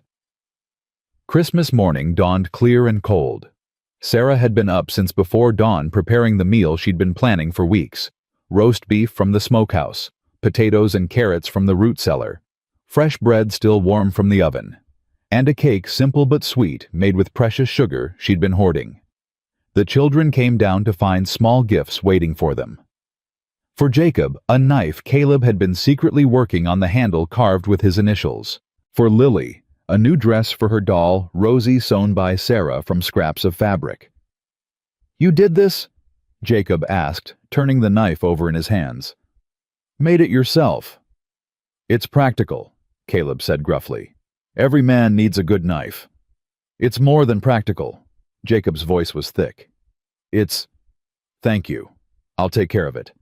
Lily was already redressing Rosie, chattering to her doll about the beautiful new gown. "Look, Rosie.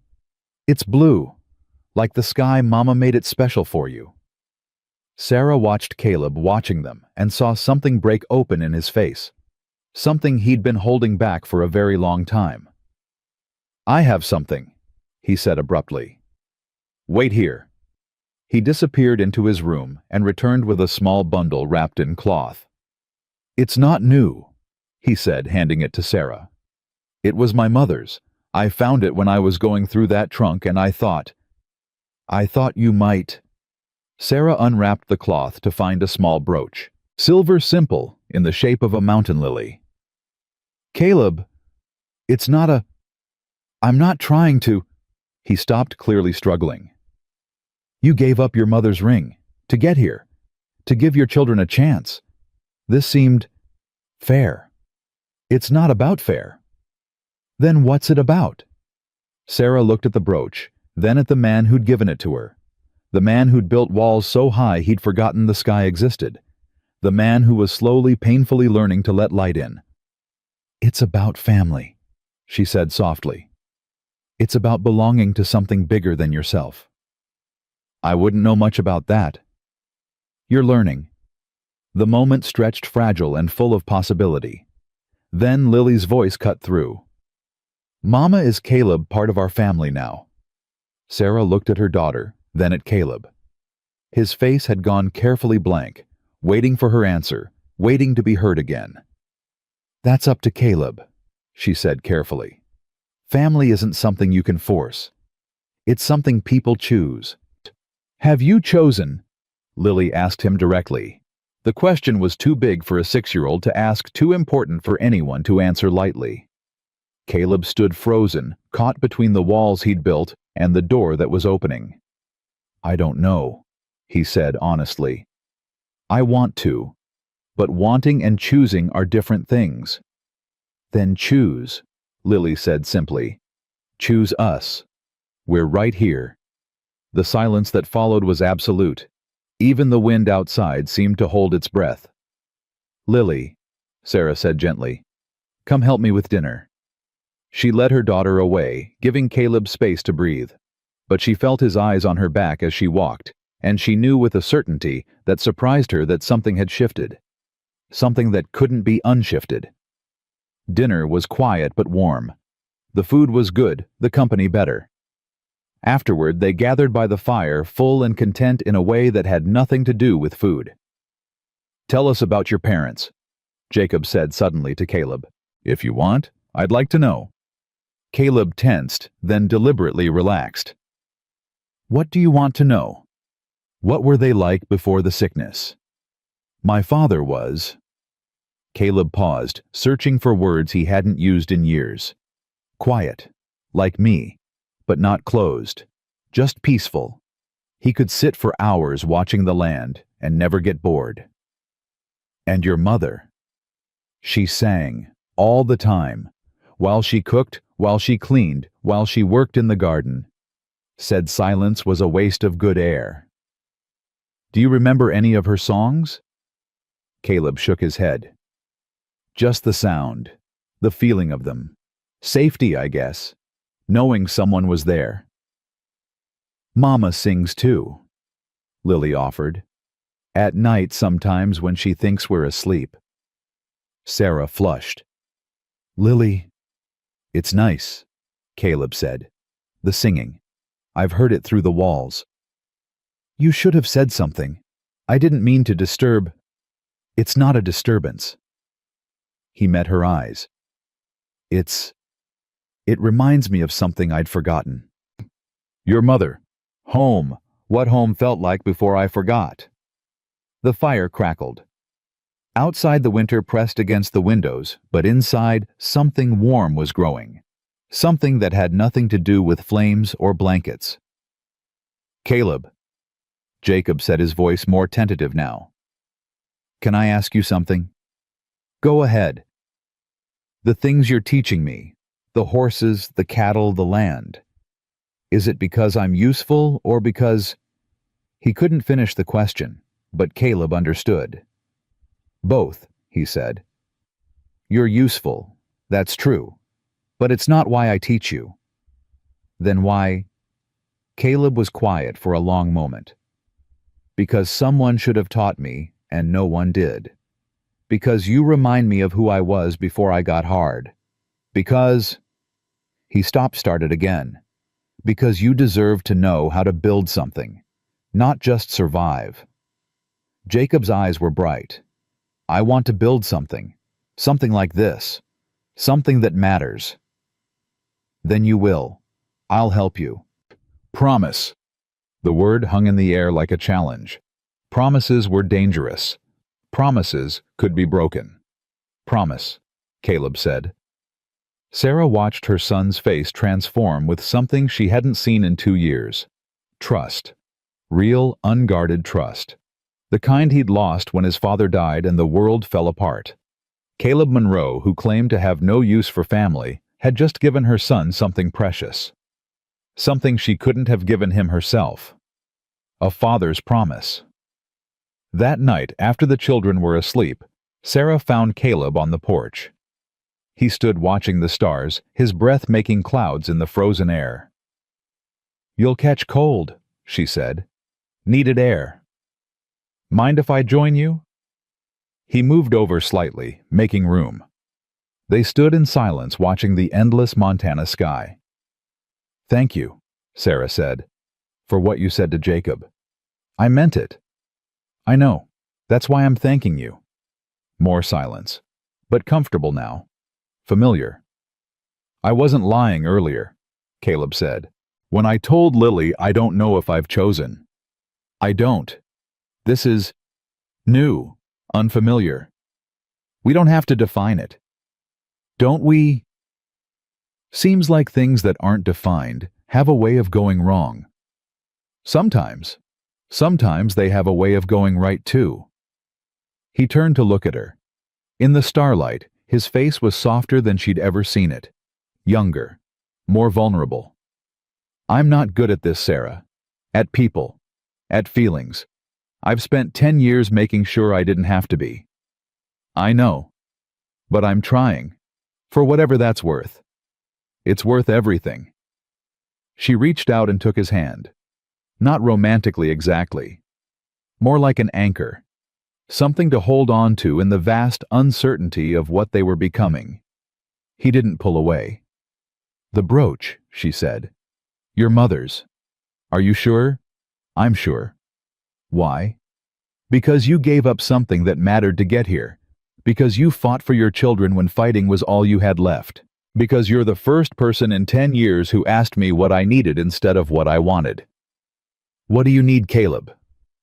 The question was the same one she'd asked that first day, but it meant something different now. Deeper. More dangerous. "I need to stop being alone," he said quietly. "I need to remember how to be part of something." "You are. You have been. From the moment you said yes." "That was business." "Was it?" He looked at their joined hands, then back at her face. "No. Not really. Not even at the beginning." "Then what was it?" "Hope," he said. "The first hope I'd felt in 10 years. That maybe things could be different. That maybe I didn't have to be alone forever." Sarah felt tears threatening, but she held them back. This wasn't a moment for tears. This was a moment for truth. "You're not alone, Caleb. You haven't been alone since we got here. I know. That's what scares me." "Why?" "Because now I have something to lose, something that matters, and losing things that matter." He shook his head. "I don't know if I can survive that again." "So you're going to push us away, to protect yourself?" "No." The word came out fierce, certain. "I'm not strong enough for that anymore. Even if I wanted to, I couldn't." "Then what?" He turned to face her, fully still holding her hand. "Then I keep trying. Keep learning. Keep hoping that this time the thing I build doesn't fall apart. That's all any of us can do." "Is it enough?" Sarah thought about William, about the life she'd had, and lost, about the 1,000 miles she'd traveled to end up here on this porch, holding the hand of a man who was everything her husband hadn't been, and nothing she'd expected. "Yes," she said. "It's enough." The wind picked up, sending a cascade of snow from the roof, but neither of them moved. "We should go inside," Caleb said, "before we freeze." "Probably." Still neither moved. Sarah. "Yes." "I'm glad you came. I'm glad you asked that question. I'm glad I was too tired or too lonely or too something to say no." "So am I." He released her hand slowly, reluctantly. "Good night, Sarah." "Good night, Caleb." She watched him go inside, then stood for a moment longer under the stars. The cold bit at her cheeks, but she barely felt it.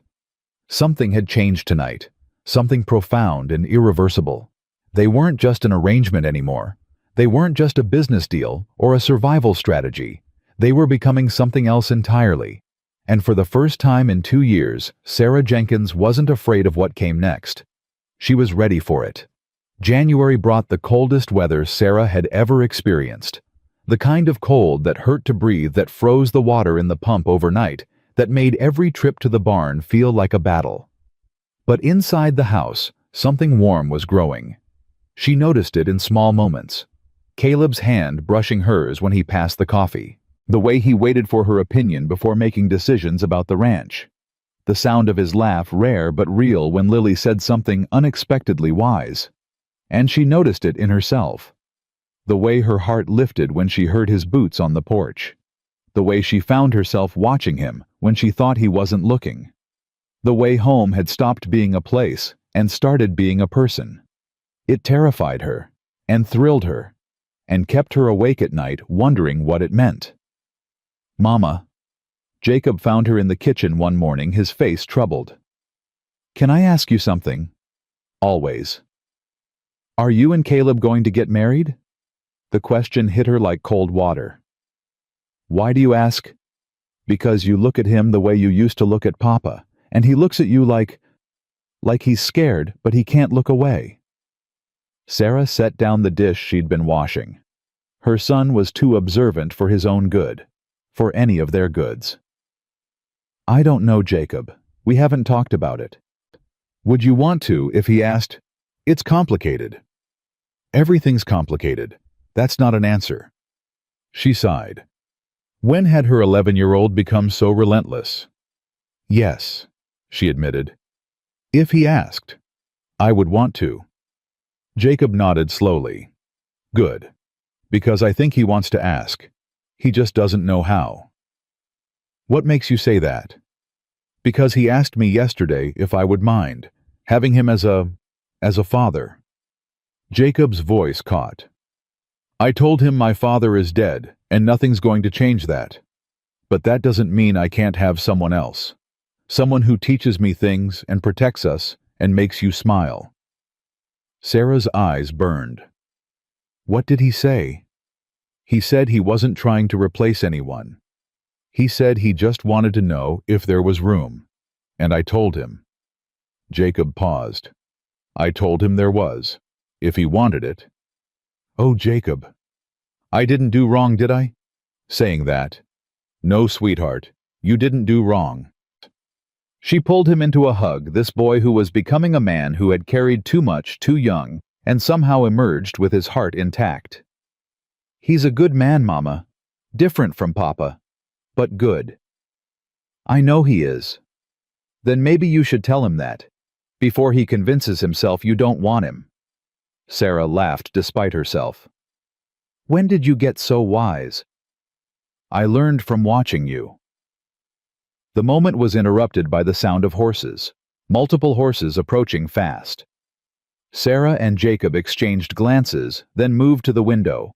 3 riders were coming up the road. Even from this distance, Sarah recognized the lead figure, Henry Bishop, the man Caleb had warned her about, the one who'd been eyeing the ranch's water rights for years. "Jacob, get Caleb, now!" Her son ran without question. Sarah wiped her hands on her apron and stepped onto the porch, positioning herself between the approaching riders and the house. "Mrs. Jenkins."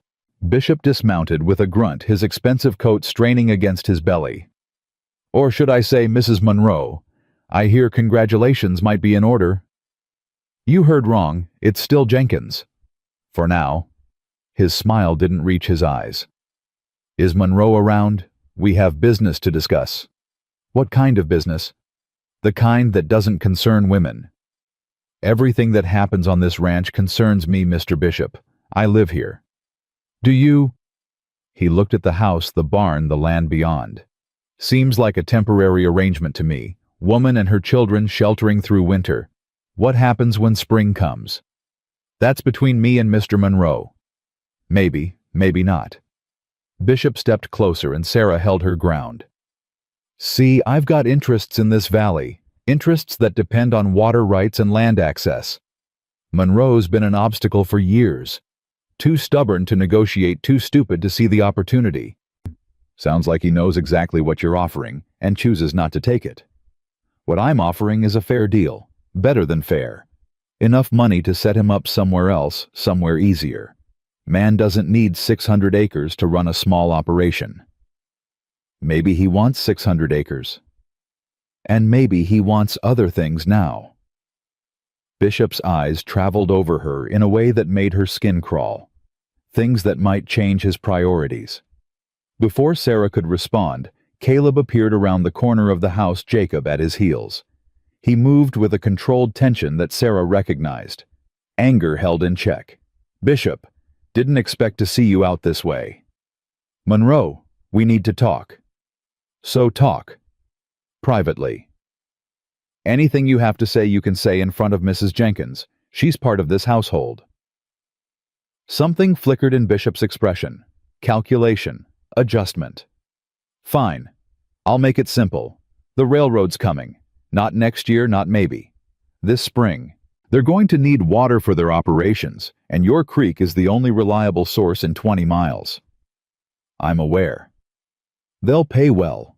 Very well. But they'll want guarantees. Long-term access rights, minimum flow commitments. The kind of deal that requires cooperation. Or they'll find other ways to get what they need. Legal ways. Ways that might tie your land up in court for years while they build around you." Caleb's jaw tightened. "Is that a threat?" "It's information. The railroad has lawyers, Monroe. Lots of them. And they have friends in the territorial government. Friends who can make life very difficult for a man who won't cooperate." "I've survived difficult." "Have you?" Bishop's eyes went to Sarah, to Jacob, visible in the doorway to the house that was now so obviously a home. "Difficult for yourself is one thing. Difficult for a family is something else." The word landed like a blow. Family. Bishop was using them as leverage, using Sarah and her children as a weapon against the man who'd taken them in. "Mr. Bishop." Sarah stepped forward, her voice steady, despite the rage building in her chest. "I've dealt with men like you before. Men who think they can threaten their way to what they want. Men who use women and children as pawns." "Is that so?" "It is. And every single one of them underestimated me. Every single one regretted it." Bishop laughed, but there was an edge to it. Uncertainty. "I'm not threatening anyone, Mrs. Jenkins. I'm presenting a business proposition." "No, you're trying to scare us into selling something that isn't for sale, and it won't work." "We'll see." He mounted his horse, his men following suit. "Think about it, Monroe. The railroad's coming whether you like it or not. You can profit from it, or you can be crushed by it. Your choice." They rode off, leaving dust and tension in their wake. Caleb didn't move until they disappeared over the hill. Then he turned to Sarah, his face tight with emotion she couldn't quite read. "You shouldn't have confronted him." "Someone had to. He's dangerous. More dangerous than you know." "I'm not afraid of him." "Maybe you should be." Caleb ran a hand through his hair. "Bishop doesn't make threats he can't back up. If he says the railroad has lawyers, they have lawyers. If he says they have government friends, they do. So, what do we do?" "I don't know. I've been fighting this battle alone for years. Never had—" He stopped. "Never had what?" "Never had anyone else to worry about. Never had anything he could use against me."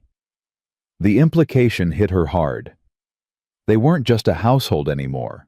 They were a vulnerability, a pressure point. "We could leave," she said quietly. "Take away his leverage." "No." The word came out fierce, immediate. "No, you're not leaving." "Caleb, I spent 10 years building walls to keep from caring about anyone. 10 years making sure nothing mattered enough to hurt me. And then you showed up with your 2 children, and your 17 cents, and your questions I couldn't answer, and you tore those walls down without even trying." He stepped closer, his eyes blazing. "I'm not letting Bishop take that away. I'm not letting anyone take that away. You're staying and we're fighting, and that's the end of it." "Fighting how?" "I don't know yet. But we'll figure it out. Together." The word echoed between them. Together. Not an arrangement anymore. Not a business deal. Something else. Something neither of them had expected. Together. Sarah agreed. Over the next week, Caleb made trips to town, coming back with information pieced together from conversations and careful questions. Bishop had been buying up land all winter, positioning himself for the railroad's arrival. He already had 3 ranchers in his pocket, their water rights signed over, in exchange for promises that might never materialize. "He's building an empire," Caleb said one evening. "Wants to control everything between here and the mountains. And you're in his way. The only thing in his way. Everyone else either sold or folded. I'm the last holdout." "Why?" Sarah asked. "What makes your land so important?" "Location. My creek feeds everything downstream. Whoever controls it controls the whole valley's water supply. Bishop knows that. The railroad knows that. I've known it for years." "Then why haven't you sold before us when you had nothing to lose?" Caleb was quiet for a moment. "Because this land is the only thing my parents left me, not the ranch itself. They died before they could build anything. But the land, the dream of what it could become. I couldn't let that go to someone who just saw dollar signs. And now I have even more reason to fight.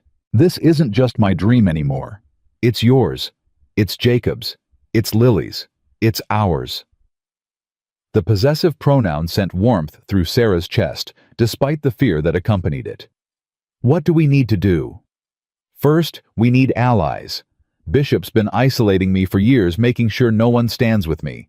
Time to change that." The next morning, Caleb rode to Pete Lawson's ranch, the nearest neighbor who hadn't sold to Bishop. He came back looking cautiously hopeful. "Pete's with us. He's been worried about Bishop for months, but didn't think anyone else would stand up to him." One ally, that's a start. It's more than that. Pete knows others who feel the same way. We're meeting tomorrow night at his place. All of us who still have something to lose. The meeting was held in Pete's barn. 6 ranchers gathered around a lantern, their faces grim but determined. Sarah had insisted on coming, and Caleb hadn't argued. "Bishop's got the territorial governor in his pocket," one man said. "Any legal challenge is going to go his way." "Then we don't challenge legally," another replied. "We challenge practically. Make it too expensive for the railroad to go through him instead of around him." "How?" "By being the better option. Offering them what they need without Bishop as middleman." The discussion went on for hours. Strategies proposed and rejected, risks weighed against rewards. Sarah listened occasionally, offering observations that the men seemed surprised to consider. "Mrs. Jenkins is right," Pete said at one point. "We've been thinking about this as a fight against Bishop. But the railroad doesn't care about Bishop. They care about water and efficiency. If we can give them that directly, Bishop becomes irrelevant." "That'll take organization. Unity. Things we haven't managed in years. Then we manage them now, before it's too late." They left the meeting with a plan fragile but real. A coalition of ranchers who would approach the railroad together, offering collective water rights in exchange for fair treatment. "It might work," Caleb said on the ride home. "It has to work," Sarah replied. "There's no other option." Bishop's response came faster than they expected. 3 days later, Sarah woke to the smell of smoke. "Caleb." She ran to the window, her heart pounding. The barn wasn't on fire, thank God. But something was. The hay storage. Flames were licking at the structure, growing by the second. Caleb was already outside shouting orders. Jacob came running from his room, still pulling on his boots. "Get buckets!" Caleb yelled. "Every container you can find. They fought the fire for hours." Sarah hauled water until her arms screamed. Jacob worked beside Caleb, following commands without question. Even Lily helped, fetching and carrying her small face streaked with soot and tears. By the time dawn broke, the fire was out. But the damage was done. Nearly half their winter hay supply was gone. "Bishop." Caleb's voice was flat dangerous. "You can't prove it," Sarah said. "Don't need to prove it. I know.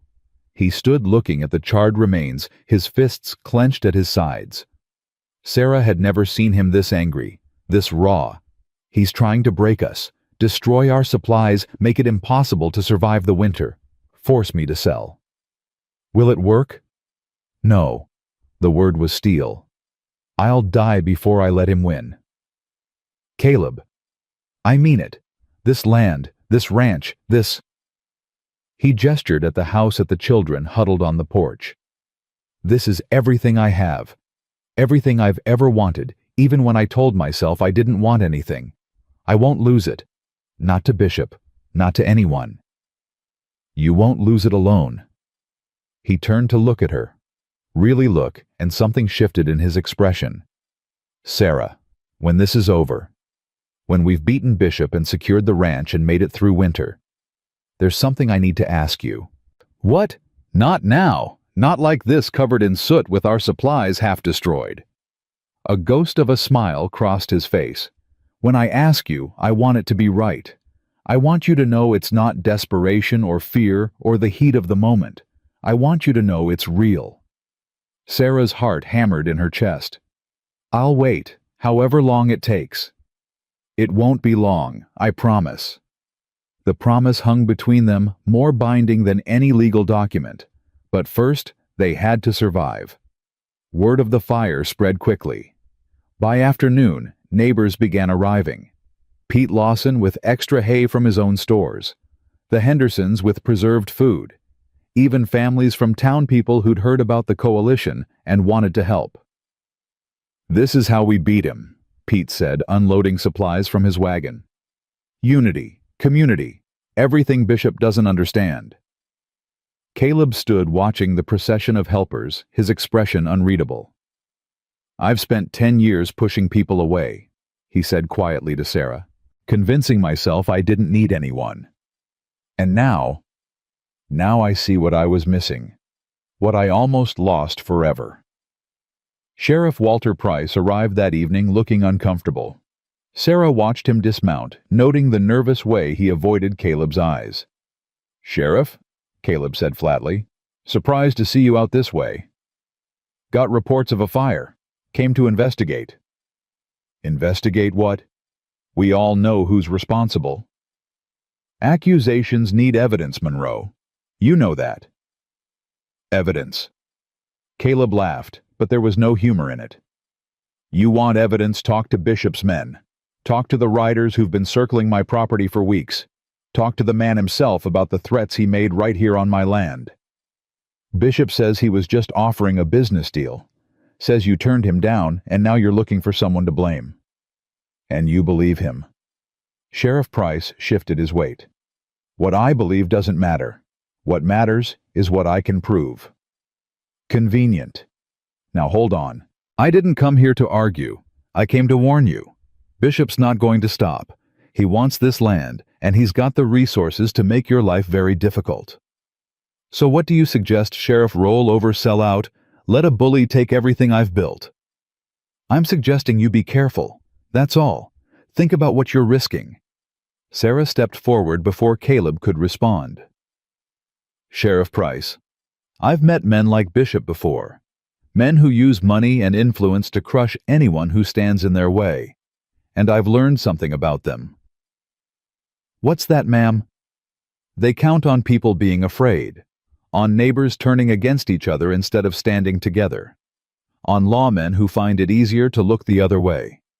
She held his gaze. Is that the kind of lawman you are, Sheriff? The kind who looks the other way? Price's face reddened. I'm the kind who follows the law, Mrs. Jenkins. Nothing more, nothing less. Then follow it. Investigate the fire. Talk to witnesses. Do your job. I'll do what I can. Do more than you can.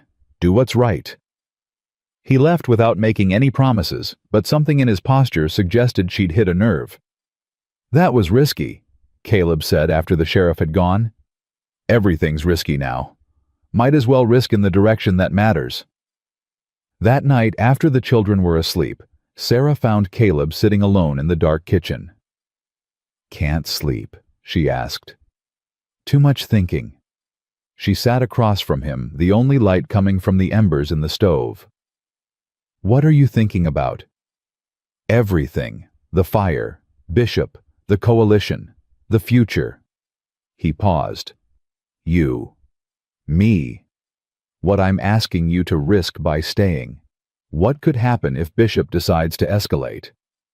"I knew the risks when I decided to stay." "Did you?" "Because I'm not sure I did. I told myself I was protecting you, taking you in, giving you shelter. But really I was putting you in danger, making you a target." "Caleb, if something happened to you, to the children, because of me, because of this fight." His voice broke. "I couldn't live with that." Sarah reached across the table and took his hands. "Listen to me. I've spent 2 years running. 2 years trying to find a safe place for my children. And do you know what I've learned? There is no safe place. Not really. Safety isn't a location. It's a decision." "What decision?"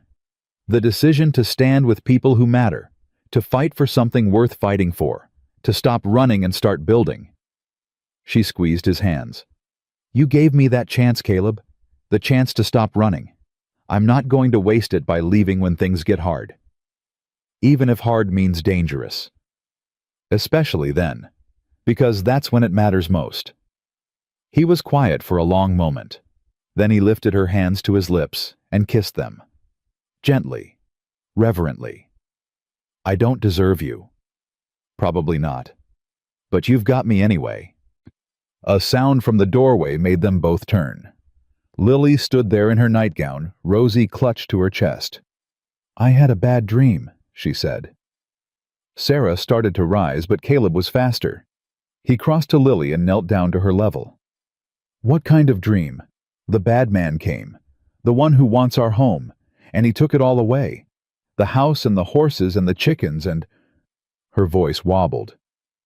"And you. He took you away, and we were alone again." "Come here." Caleb lifted her into his arms, something Sarah had never seen him do before. "That's not going to happen. You know why." "Why?" "Because this is our home now. All of ours. And we protect what's ours. That's what families do." "Are we a family?" Caleb looked at Sarah over Lily's head. His eyes held everything he couldn't say, everything he'd been afraid to feel. "Yeah," he said softly. "We're a family." Lily wrapped her arms around his neck. "Good. Because I love you, Caleb. And I don't want to lose you." Sarah watched the man who'd sworn off love freeze at a 6-year-old's simple declaration. Watched him struggle with emotions he'd buried so deep he'd forgotten they existed. Watched him choose finally and completely to let them in. "I love you too, Lily," he said, his voice rough. "I love all of you." His eyes met Sarah's as he said it, and she knew he meant it. All of them. Including her. Especially her. "Now." He shifted Lily in his arms. "Let's get you back to bed. Bad dreams can't reach you when you're safe in your own room, in your own house with your family keeping watch." He carried her upstairs, and Sarah sat alone in the dark kitchen, tears streaming down her face. Not tears of sadness. Tears of something else entirely. Hope. Joy. The overwhelming relief of finally belonging somewhere. Whatever came next, whatever Bishop tried, whatever the winter threw at them, they would face it together. As a family, the weeks that followed the fire tested them in ways Sarah hadn't anticipated. February brought the worst cold, yet temperatures that made the January freeze seem mild by comparison. But inside the house, something had shifted. The walls between them had crumbled completely. Caleb no longer retreated to his room after dinner. He stayed talking with Jacob about horses and land management, listening to Lily's elaborate stories about her chickens, exchanging glances with Sarah that said everything words couldn't. And the coalition grew stronger. 3 more ranchers joined, then 5. Word spread that someone was finally standing up to Henry Bishop, and people who'd been afraid to act alone found courage in numbers. The railroad representatives are coming next week, Pete Lawson reported at their latest meeting. They want to hear our proposal directly. Bishop will try to stop it, Caleb said. Let him try. We've got documentation, water surveys, everything they need to see. We're the better option. It's not about better options with Bishop. It's about control. He can't stand losing. Then he'd better learn. The night before the railroad meeting, Sarah found Caleb in the barn checking on the horses one last time. You should be sleeping, she said. Can't. Too much riding on tomorrow. The coalition is strong. The proposal is solid. Pete said the railroad representatives seemed receptive when he spoke with them in town. That was before Bishop got to them. You don't know that he has. I know Bishop. Caleb ran his hand along the bay mare's neck. He doesn't lose gracefully. If he can't win fair, he'll cheat. If he can't cheat successfully, he'll destroy. Then we'll be ready for whatever he tries. Caleb turned to face her.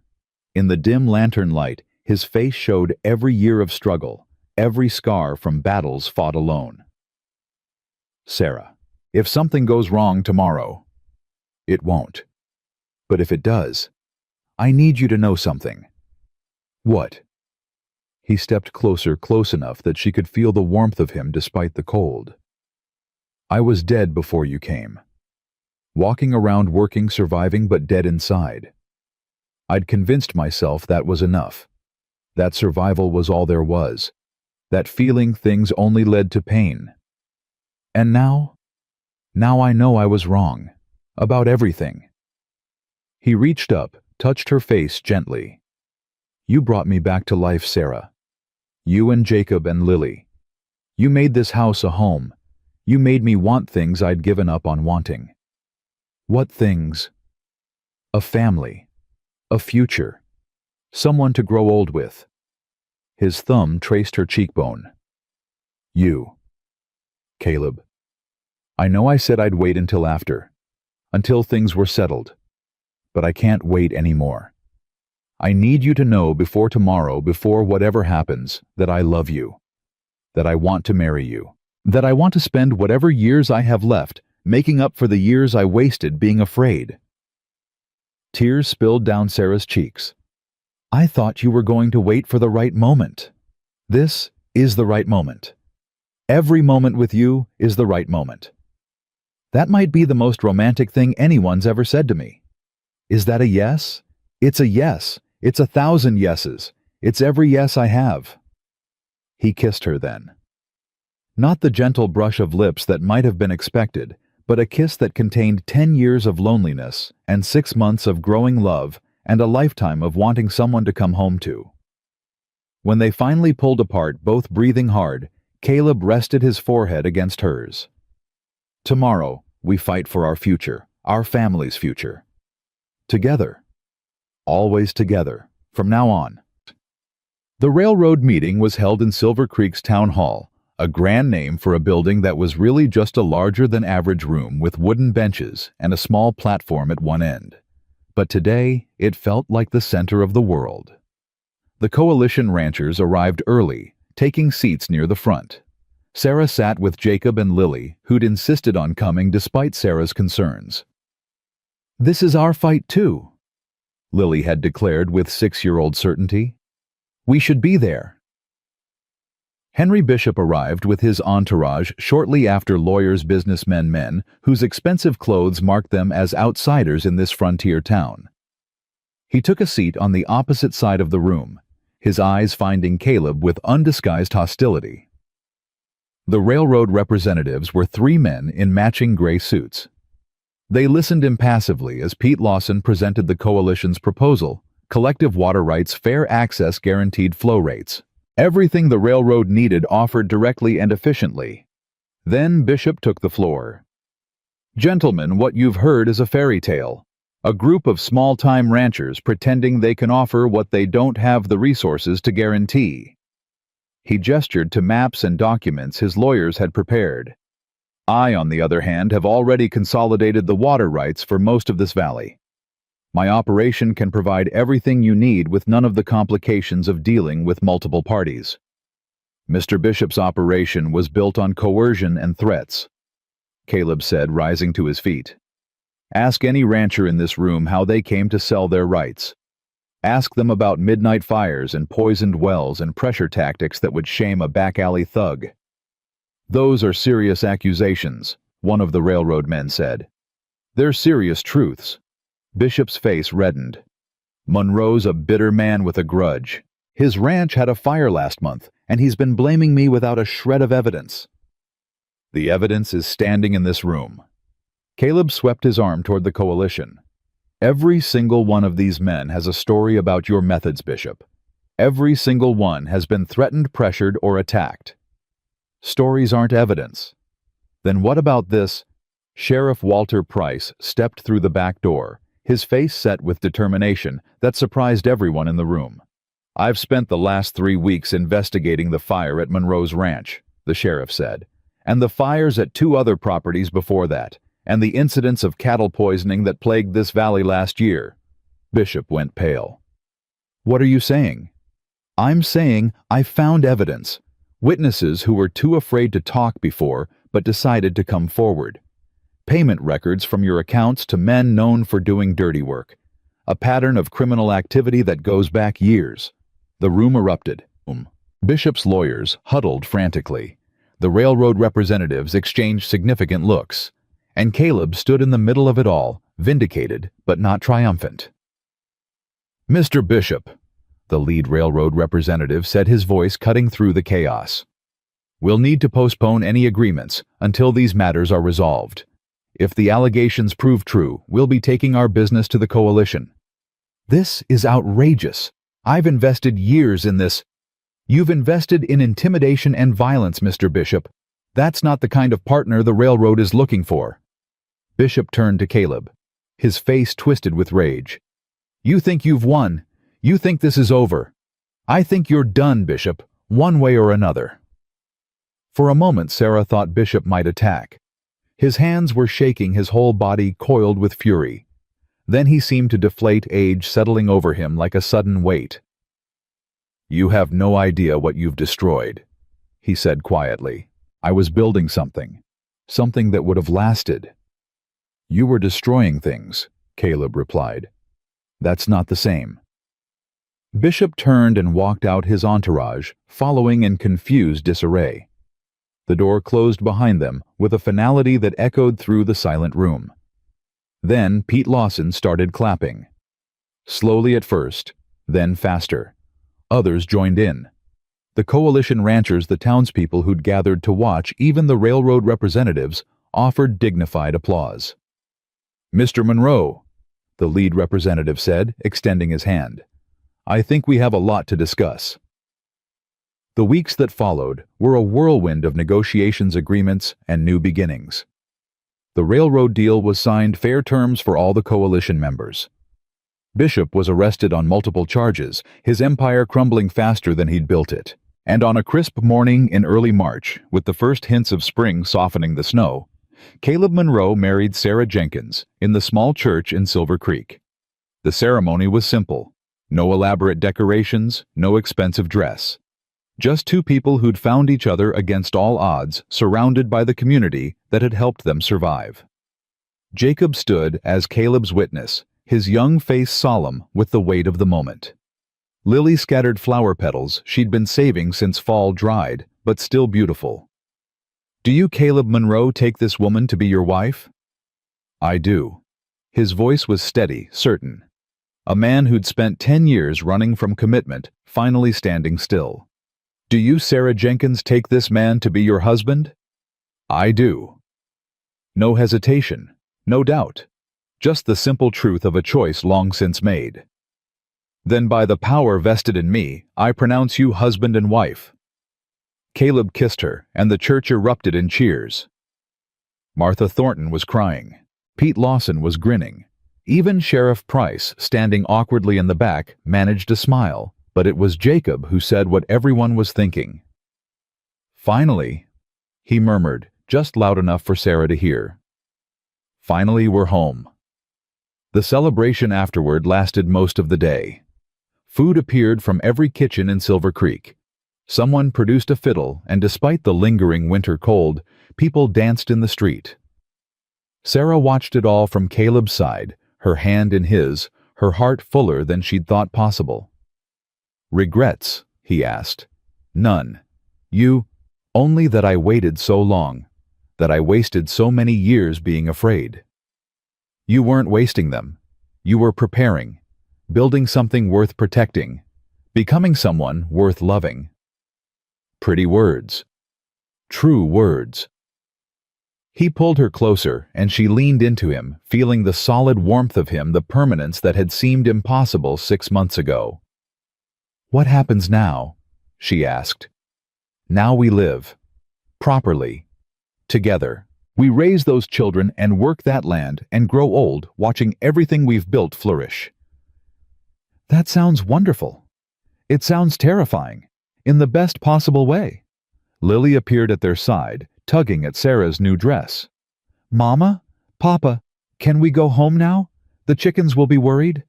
Papa. The word hit Caleb visibly a blow that left him breathless. "Did she just—" "She's been practicing for weeks," Sarah admitted. "Wanted to surprise you." "Is it okay?" Lily asked, suddenly uncertain.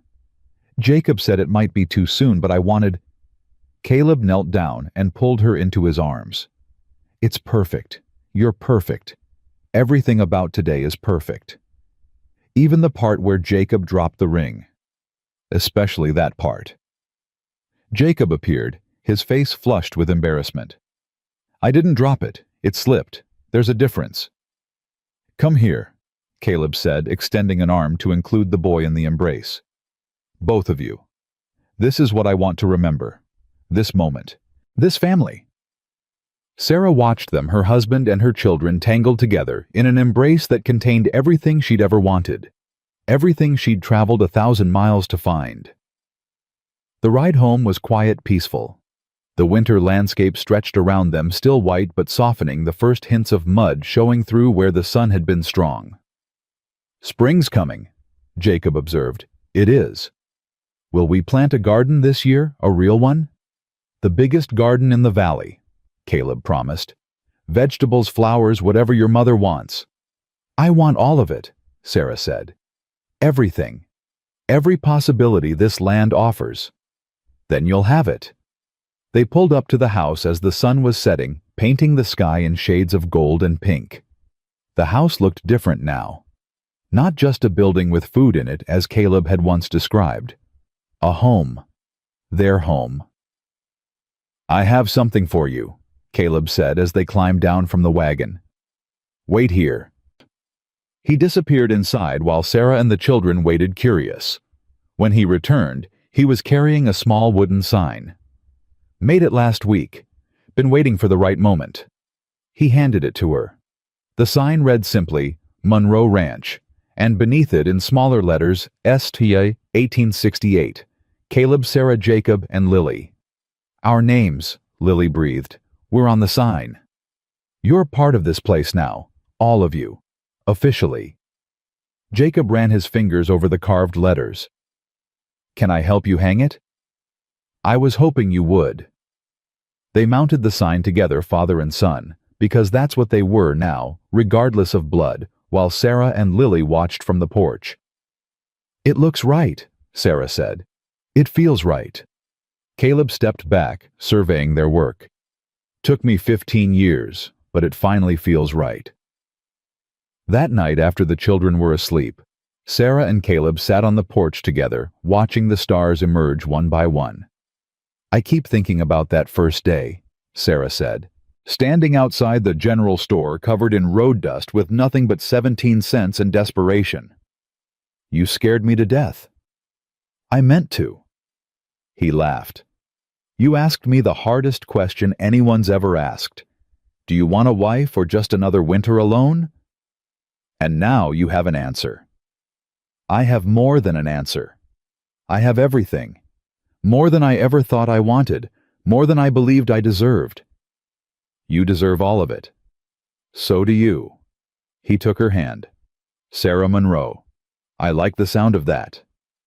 "So do I." They sat in comfortable silence, the kind that comes from knowing someone so well that words become optional. "What do you think would have happened?" Sarah asked eventually. "If I hadn't come." "I try not to think about it." "Tell me anyway." Caleb was quiet for a moment. "I'd have survived. That's what I do. I survive. But surviving isn't living. It took you to teach me the difference. And now I'm living. Really living for the first time in longer than I can remember. Waking up with purpose.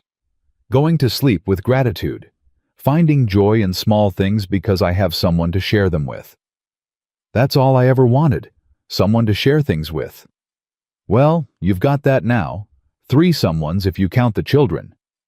I count everything, every blessing, every moment, every ordinary day that used to feel impossible."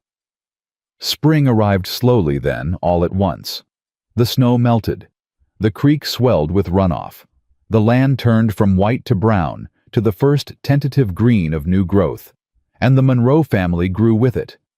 Sarah planted her garden bigger than anything she'd imagined. Jacob worked the ranch alongside Caleb, learning everything about the land that would someday be his to steward.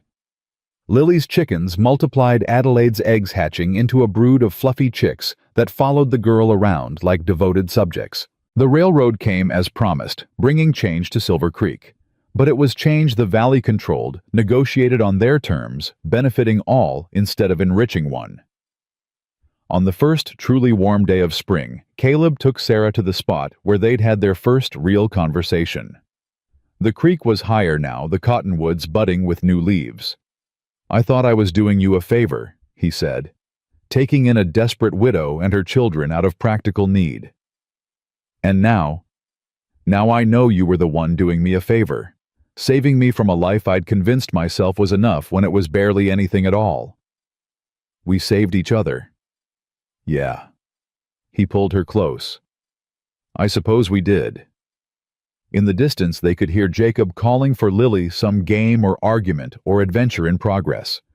The sounds of children, the sounds of family, the sounds of home. "I keep waiting to wake up," Sarah admitted. "To discover this was all a dream, that I'm still on that stagecoach, still desperate, still running. It's not a dream, it's just life. Real life, the kind that's messy and hard and worth every struggle. When did you become such a philosopher? When I married a woman who asks impossible questions and won't accept easy answers." She laughed and kissed him there by the creek where everything had started. Where a man who'd given up on love had agreed to a business arrangement that was never really about business at all. They walked home together as the sun set, hand in hand toward the ranch that bore their names. Toward the children who called them parents. Toward the life they'd built from desperation and determination and the dangerous, wonderful decision to let someone in. Sarah had come to Montana with 17 cents and 2 hungry children looking for survival. She'd found something so much better. She'd found home. She'd found family. She'd found love in the most unexpected place, with the most unexpected person in the most unexpected way. And she'd never let it go. None of them would. Because that's what the Monroes did. They built things. They protected things. They loved fiercely and fought harder and never ever gave up on each other. The sign at the entrance said it all. Monroe Ranch. Caleb, Sarah, Jacob, and Lily. 4 names. 1 family. Forever home.